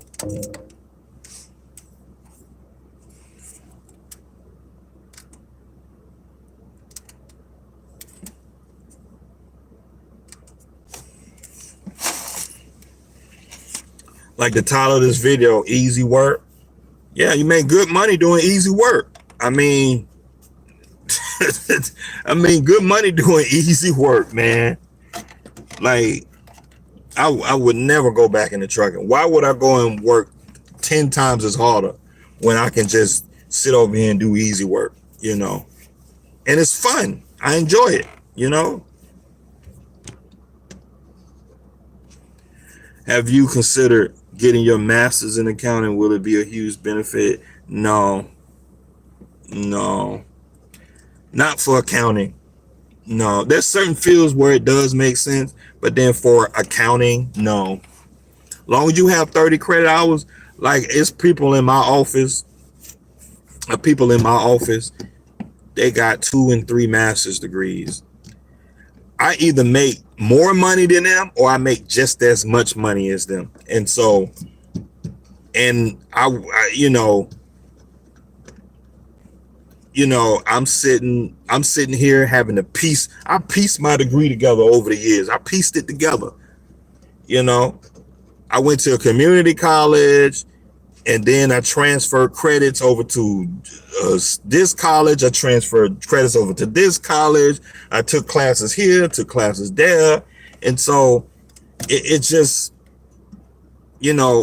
my trajectory, my path is not like everybody else. But no, when we're talking about accounting, you don't need a master's degree. All you need is 30 credit hours. 30 credit hours in accounting. That's the power. That's what makes accounting. So when you apply for a job at any employer, and all they want to know in the accounting profession, all they want to know is you got 30 credit hours in accounting. You got that? You good. You got that? You good. And so then after that comes experience. So if you combine that with business experience, with with your 30 hours of credit hour, ooh. No master's degree could touch you. No master's degree could touch you. Now, if you just very well like accounting like that, hey, by all means, you got the money and the time, go do it. But all you need is 30 hours in accounting. That's all you need.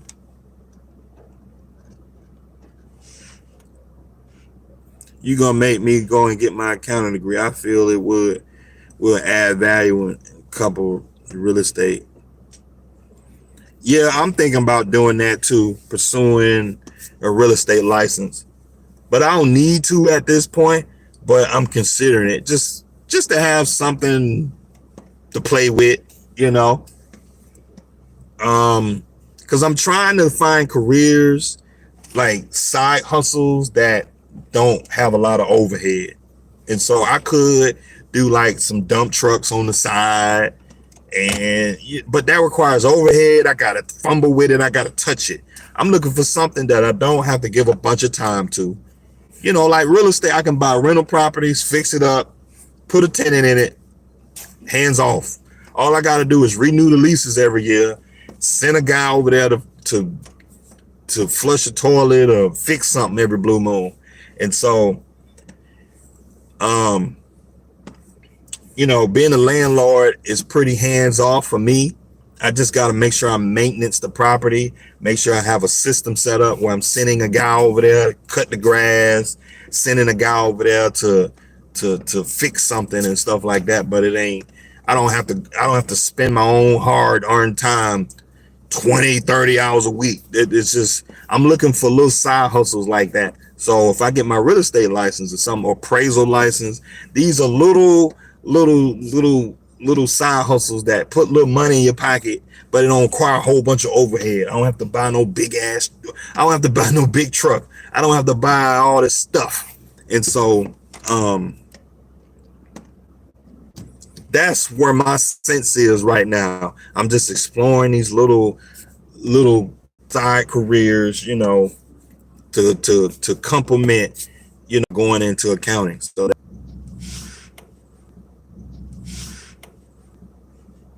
I don't know what happened. I don't know, dude. I thought the live shut off. But exactly, the networking is critical. That's awesome. had great professors. That's my thinking too. What can I do at 70 plus? When you say credit hours, are you referring to college regular credit hours, or it's separate hours by the state? No, yeah, these are college credits. Yeah, these are university college credits. So when you go to school, your typical bachelor degree is about 120 or so credit hours, roundabout. Because some degrees, it might be 124 credit hours, because I know some degrees, they may be 122 credit hours, et cetera, et cetera. But I know, depending on the school, it's around 120 credit hours for a bachelor degree. Of that 120 hours, 60 credit hours is your lower level undergraduate courses. That's going to be math. That's going to be your English, your history. That's going to be your sciences. That's going to be your basic low level college courses. That's the lower level 60 courses. So out of the 120 is 60 that's not related to your major. Then the other 60 of the 120, those courses are more geared to your major. And so those courses are broken up. So of the 60, the upper 60 is going to be your actual degree courses. So 30 credit hours, usually in most bachelor degrees, 30 credit hours is going to be your straight core business, your straight core degree courses. So if you're majoring in marketing, you're going to have 30, 40 credit hours in marketing related type classes. You're going to take introduction to marketing, advanced marketing. And so you're going to have about 30 to 40 credit hours towards marketing. And then the other 20 hours is going to be electives. And so these are free electives. You can choose whatever you want. You can do football, you can do aerobics, but most people, they choose electives that are related to your major. So you got, usually in the upper 60, you have 30 to 40 of that 60 is your degree related courses. And so it'll be like a degree related course. It'll be like bookkeeping. Like if you're in accounting, right, it'll be like bookkeeping 101.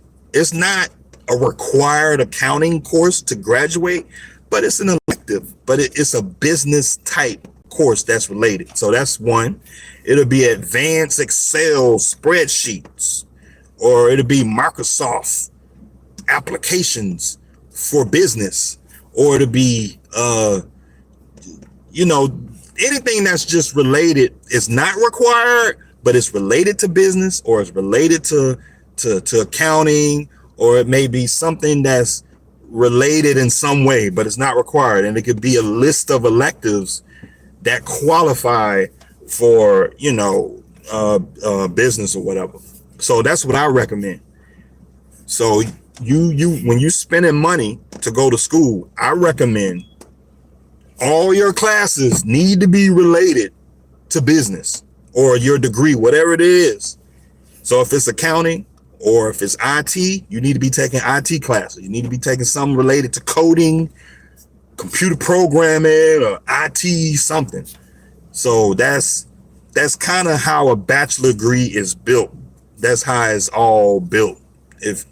When you're looking at a school and they have the list of courses, the bachelor degree, and they got all these classes you got to take, you can see how they're broken up. And so you can see on one side, you would have like the humanities credits. You got math, science, history, and, biology, chemistry, all that junk. And then you would have maybe some introduction to your introductory type courses that's related to your major. So it's introducing you, gradually introducing you to your major. You're not in your major yet. You're not been accepted into your major yet. But once you cross that hurdle and complete all your low level 60 courses, they will formally introduce you to, welcome to the school of whatever your degree is. Welcome to the school of marketing. Now you can take the professional courses. That's your actual degree, what you're actually going to school for and what you're studying for. That's the if you go to a state university, that's how it's structured. That's essentially, without rambling on or whatever. So that's how that 60 hours of general ed and 60 hours of upper division. Yeah, so that's just how that works. Yeah. You put GE, that's general ed. So that's how that works. But yeah, that's how that works. You can get real estate license a lot quicker versus a appraisal. It don't matter.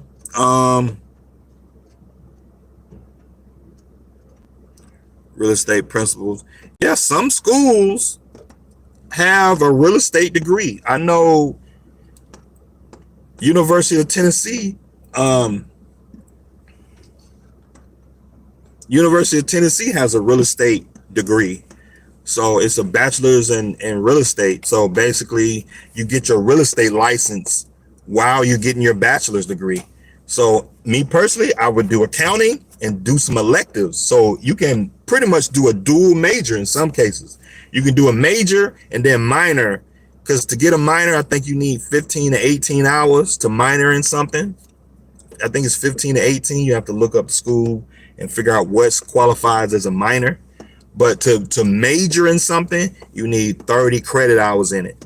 Anything that you major in any school or state university, you need 30 credit hours, 30 credit hours of upper level courses in that field. So if it's nursing, you need 30 credit hours in nursing. If it's marketing, 30 credit hours in marketing. If it's business management, you're going to take 30 credit hours in business management. And so that's usually how those courses are set up like that. The degree, a bachelor degree, is set up.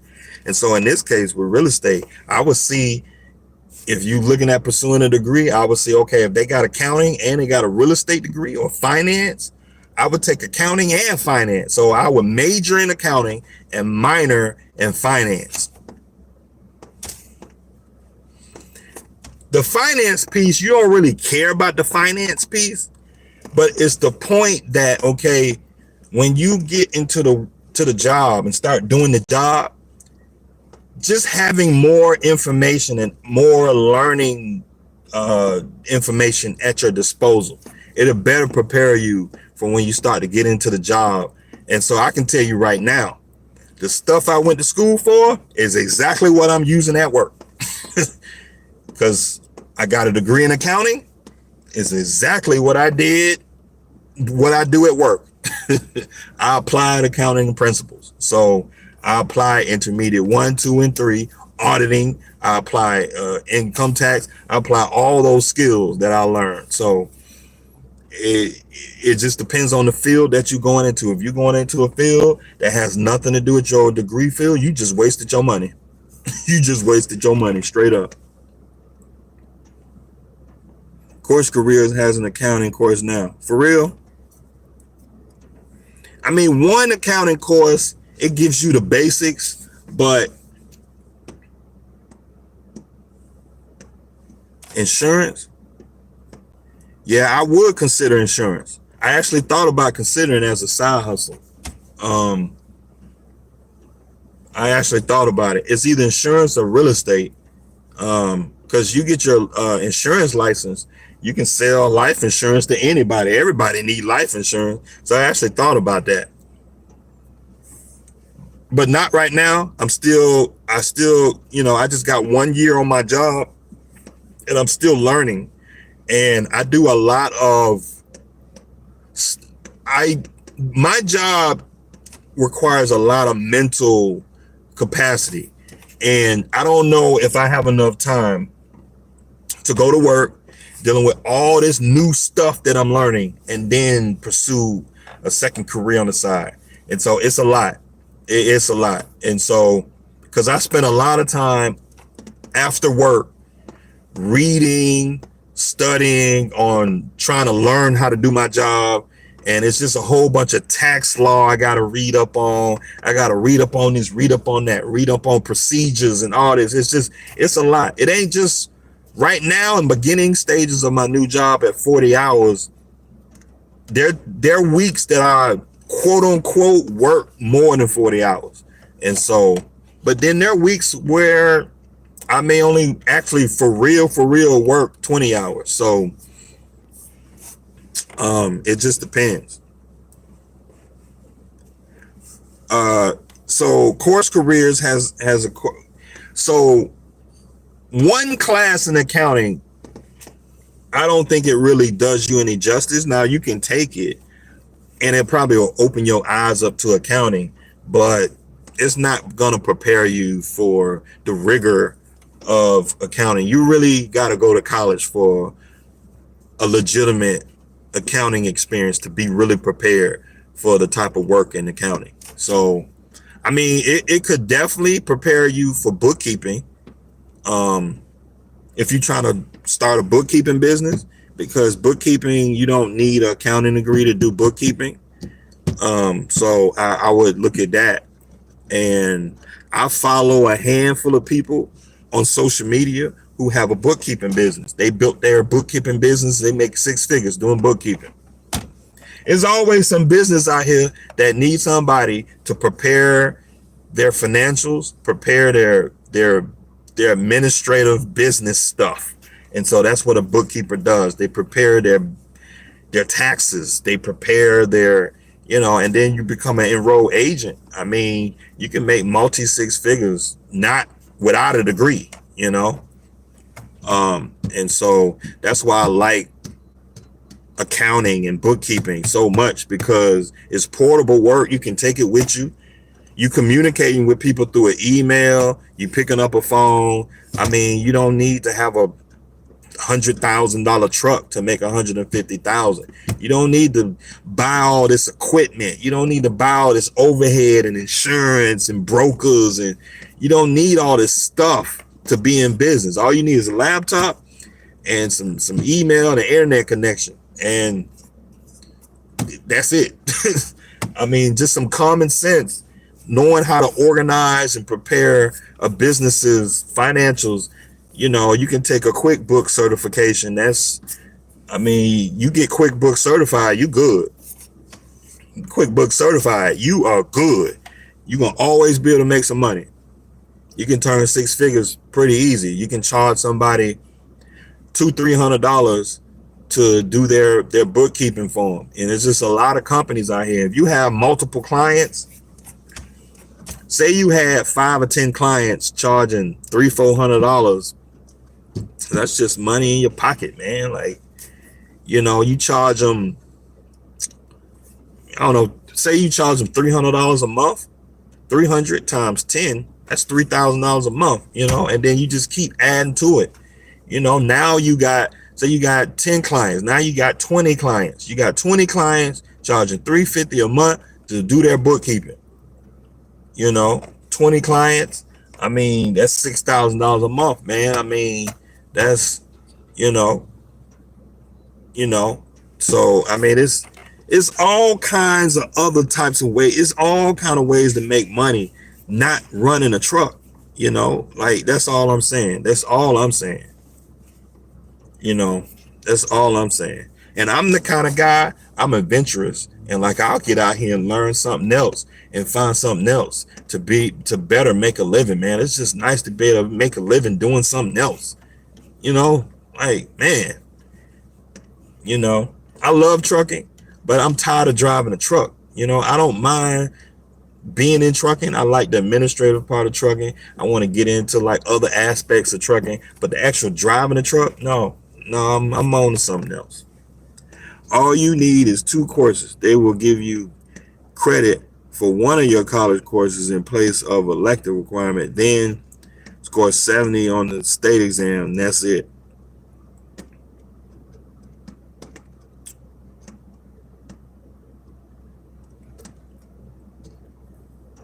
Yeah, every school is different, but I'm not sure exactly what you're talking about. I know in accounting, you need 30 credit hours of accounting. That is nothing. It's a state require. The National Board of Accountancy requires you to be considered an accountant, and for you to work at an accounting firm to do audits and do accounting type work, to be a legitimate accountant, not a bookkeeper, to be a legitimate, bona fide accountant, you need 30 credit hours of accounting. There's no way you get around it.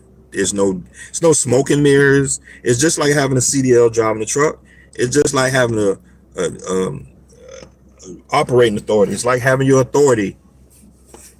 It's like having your authority running a truck. There's no way in hell that you can run a truck for profit and get paid if you don't have authority going down the road. If you don't have DOT numbers on the side of your truck, you can get a couple miles down the road and then the police will be pulling you over. Hey, driver, give me your registrations. Give me your permit book. Where's your DOT number? He's going to let you have it. And it's the same thing in accounting. You cannot do accounting work, legitimate, bona fide accounting work, for any major company that's worth talking about, and for you to make multi-six figures without having the 30 credit hours of accounting. And I'm not talking about being a CPA. I'm just talking about, oh, you talking about the enroll agent. Yeah, enroll agent. Yeah, you're right. Yeah, the enroll agent, I think like 2 classes or whatever. Yeah, it's I was gonna do it, but then I went to school, and so I was looking at being an enroll agent. But the thing about enroll agents, it's a business, and I was looking for something where I just wanted to work 40 hours. I wasn't looking for another business, so that's kind of, and I wasn't looking for another business. I was looking for something to work 40 hours, and I wanted to get a pension. I wanted to get good health care. That's why I went into government. I wanted a pension. At the end of the day, I'm gonna get a pension. You just go to work, do your job, get a pension. Just go to work, do your job, get a pension. I don't stress about how much I'm gonna get paid. I know I'm gonna get paid, and so I wasn't looking to get into another business. I wasn't looking to build another business. So I didn't do enroll agent, but I think that's what you're talking about. I know enroll agent is pretty easy. You take the 2-3 tests, and then boom, you're a enroll agent. And you can pretty much charge whatever you want, but that's not what I was looking for. But yeah, so that's kind of the game with accounting. Is no way getting around it. You gotta have the 30 hours, so that's just how that works. And then if you want to be a CPA, that's a whole nother conversation. I'm not really trying to be a CPA. I might sit for the exam maybe and study. It's a lot of studying, and I'm too new on this job to put time to be studying. I need to master my time management. I need to master my time management and master this job before I start to go into other things, because I spend a lot of time outside of work studying, learning parts of my job. So it's just, right now I just don't have the time for it. And when I'm done with work, I just want to be done. There's a lot of times I just be so tired, and so I just want to be done. That's how I've been making no videos. But anyway, I got 2 hours up here running my mouth. I hope I inspired y'all. It just, I got a bunch of time. I'm on my way back up to Atlanta, and so I'm just running my mouth. And so, but I just wanted to inspire y'all to pursue opportunities. Whatever the opportunity is, pursue it. Do your research, save your money, because it's all gonna require money. Stack your money, keep stacking, stack your money, and then you can step out and pursue this new opportunity. Make sure you do the proper research, and make sure that it's going to provide long-term longevity, because you don't want to have to keep doing this stuff over and over again. You don't want to get 60 and find out that you made the wrong career choice.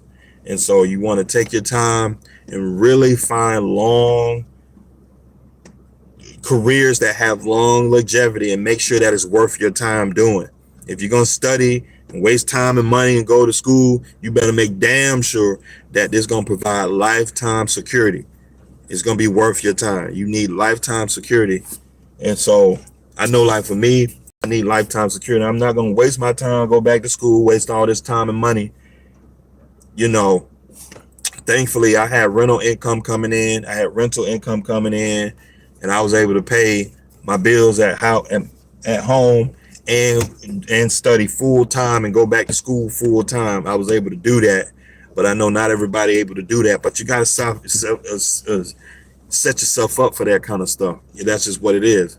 And maybe you can't do it right now. Maybe you have to wait for a couple years before you stack the money, set things up. You have to get rid of some bills, because I've been getting rid of bills over the last 5 years just to set myself up to be able to do some things. I wasn't sure if I was going to do this, but I knew I wanted to get out of trucking. And in order to get out of trucking, I had to get rid of all these bills, and get it down to just my mortgage payment, lights and water and food. And that's it. And I looked at my bills. At minimum, I need about $1,500-$1,600 coming in. That covers my mortgage, lights, water, and food. And so if I can push through that and study and just study and all that, and then I can graduate, boom, get the new position, get the new profession. And see, that's just the plan you got to put into place. I know a lot of people out here, their bills, they got bills to high hell. And so it's just going to have to take time to just lower those bills as low as you can, stack money, and then it probably take you 2-3 years to get to a level to where you can do that kind of stuff. But what's the entry level position salary for accounting? It depends. The range is wide open. It's wide open. Accounting, government level accounting, schools shouldn't be even allowed to offer real estate. I agree, bro. I agree. It's just sad that they let folk go and get a master's degree in art. You sitting up here with $150,000 in student loans with an art degree. You can't get no job nowhere with no art degree. A history degree. Where you gonna be? A history teachers? History teachers don't even make $50,000. I mean, they should just get rid of all the college degrees. If it ain't applicable to the workforce, get rid of them. Why y'all letting folks study this stuff and they can't get jobs with it?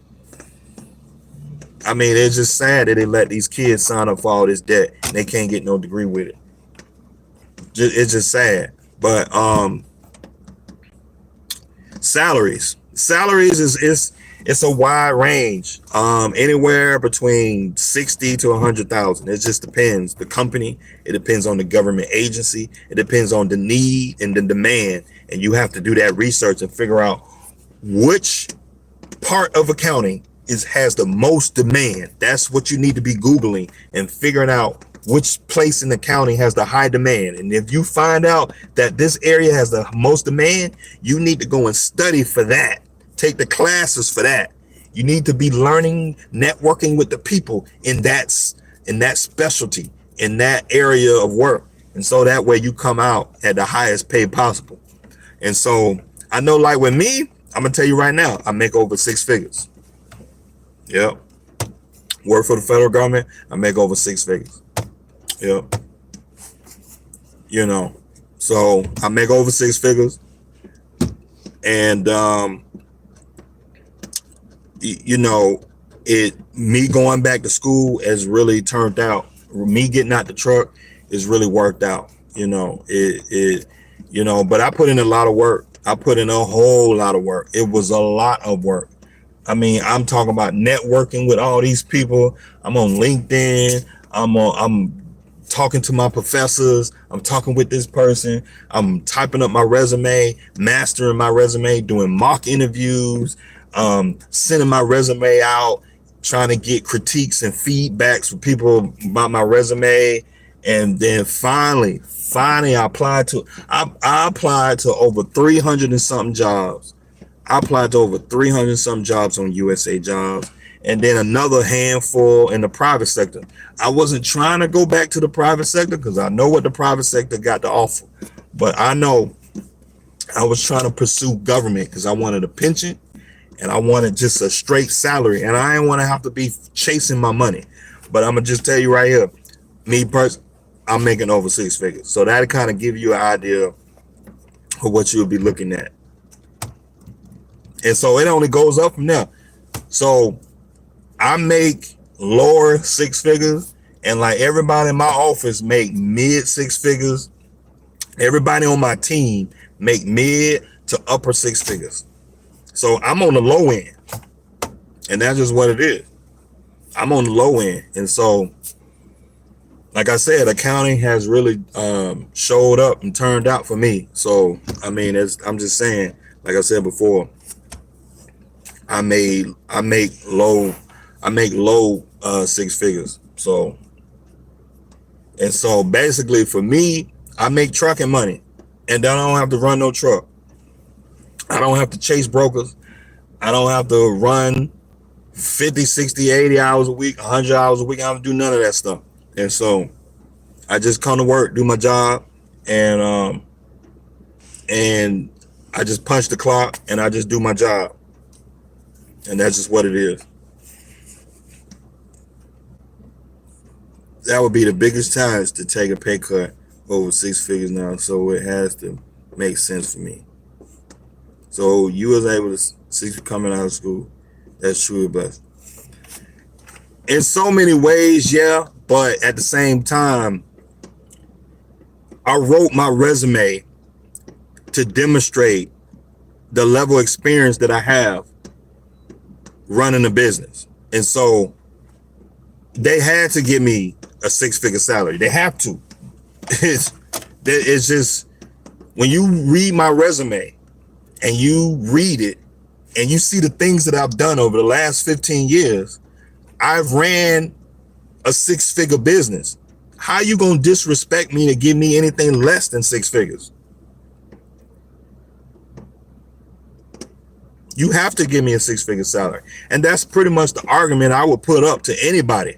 You know, I sat in the interview and I was like, look, if you don't hire me, you basically disserving the public if you don't hire me, because the level of experience and the level of experience that I'm bringing to the table, you got to pay me this salary. You got to.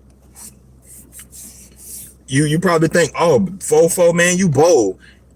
I don't want to say I was bold, but I was at a point where I ain't have nothing to lose. And so my energy, when I come to these interviews, my energy was really like, I have nothing to lose. I'm putting it all on the table. This is who I am.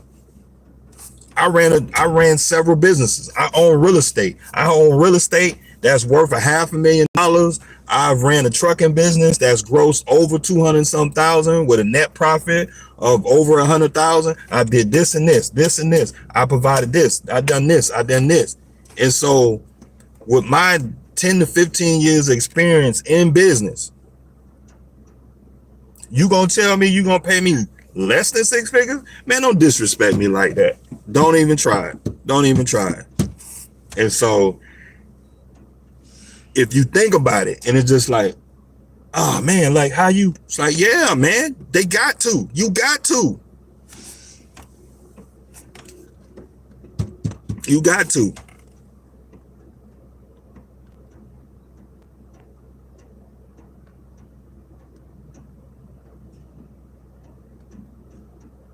That's right. I provide solutions. Okay. I provide analysis skill. I've been able to demonstrate through my tenacity, my determination to get stuff done. Okay. You type that up in the resume, man, and you tell them who you are.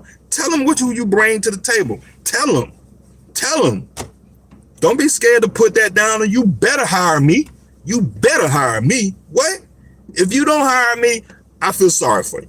Now, I didn't say that in a resume, but I'm saying you have to use crafty words, really professional words and the language and the energy that you given in that resume. And when you in that interview, you got to back it up too. You got to back it up. And so all these videos I've been making for y'all, talking about do your own taxes, this, that, and the third, paperwork, all these videos, go back, all my videos, paperwork, when I was working at Snyder, when I was working at JB Hunt, when all this stuff I was telling y'all, you thought I was lying? You thought I was lying? So I'm telling you, you know, y'all can do it. You can do it. You just got to get out there and hit the pavement and go hard. Now, I'm not saying it's going to guarantee you a six-figure salary. What I do saying, like, you can at least make 65, 70.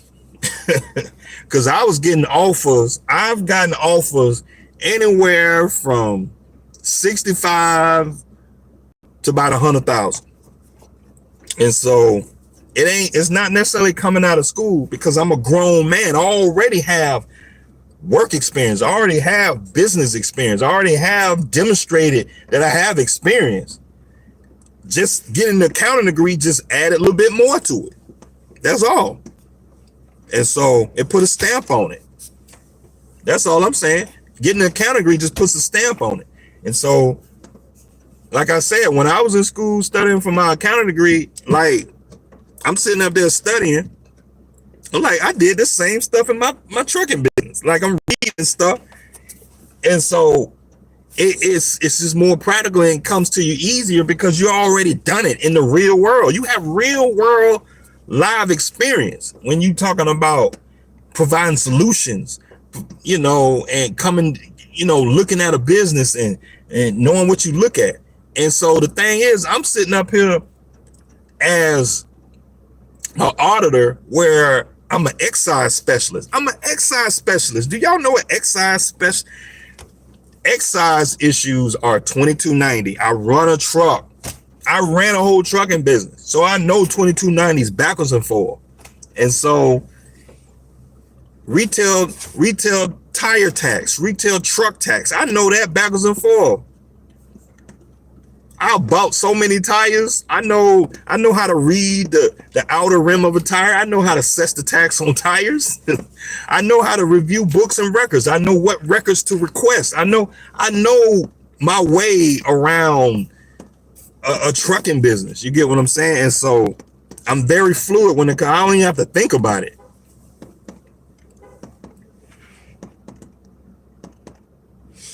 So, and when I talk about pursuing another career, I don't mean like if you in trucking, you should pursue a career in IT. They don't relate. So if you've been in trucking for 10, 20 years and you ran a trucking business, it only makes sense just to add a little bit more to it. Accounting, marketing, business management, finance, all that stuff go together when we talking about trucking. Like all that stuff, you can just pick one. You're going to be successful. I would suggest accounting. I would suggest accounting for sure. But, you know,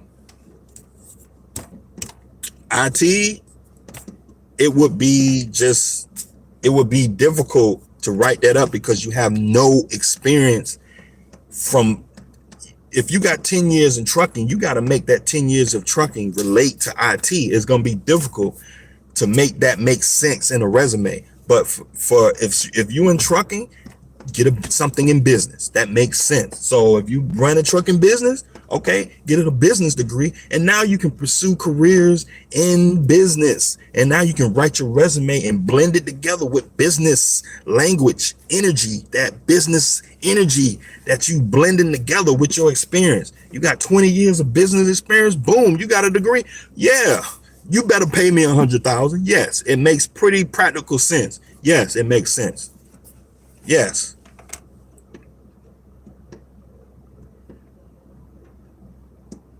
That's right. I crafted I agree. A lot of times we have much more skills than we realize. You just have to analyze the skills you acquire years and enlisted in a professional manner. That's all it is. I done posted a bunch of jobs. You go back maybe the last 10 videos in my catalog where I'm showing guys jobs on USA Jobs that's related to trucking, professional jobs. These are jobs paying 80, 90, $100,000 a year.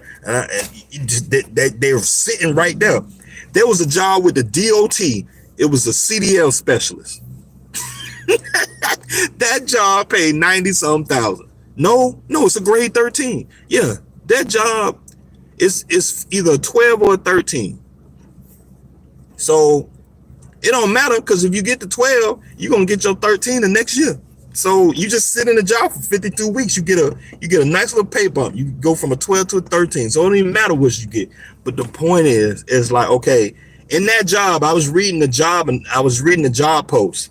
In the job post, it said, as a CDL specialist, you engage with state and local driving organizations. So you go to trucking companies and make sure that they have a CDL program, a driving program. You go to CDL schools, you go to DMVs, you make sure that their testing systems are up to snuff. You go to truck driving schools and you make sure that they're teaching the students what they need to learn. Come on, man. If you've been in trucking for 10 years, you can be a CDL instructor.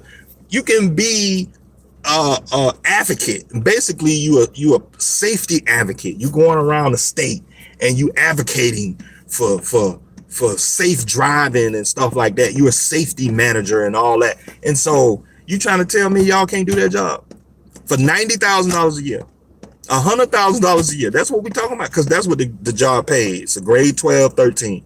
All you gotta do is type up your resume real good. That's all you gotta do. Type up your resume. Pour all your experience down on that paper. When I was done, I must have had at least 10 pages. I had to cut it all back. I had at least 10 pages in my resume. I had to cut it down because it's too long. Usually you want about 5 to 6 pages. I had to cut it down. But the point is that you just pour your experience down on that doggone page and just keep writing, just keep on writing.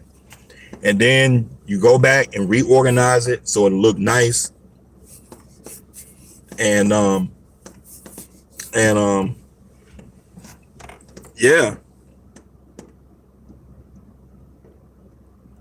You leverage your trucking skills, jumped over to accounting business side. Now you work smarter, not harder. Really proud of you. I just keep telling you why I keep banging these videos out, because I keep telling y'all, this work is too doggone easy. All you got to do is just take some time. Give yourself 6 months to learn accounting. Give yourself 6 months. The first time you look at it, you're going to be like, what the hell is this junk? The accounting equation, assets equals liabilities plus shareholders' equity. What the hell is that? What kind of equation is that? Man, I'm quitting this. I'm going back to trucking. Because when I first started this job, I had many a days when I was in my degree program studying. Like, I had some tough times studying for tests and exams and all that. I had a tough time, man.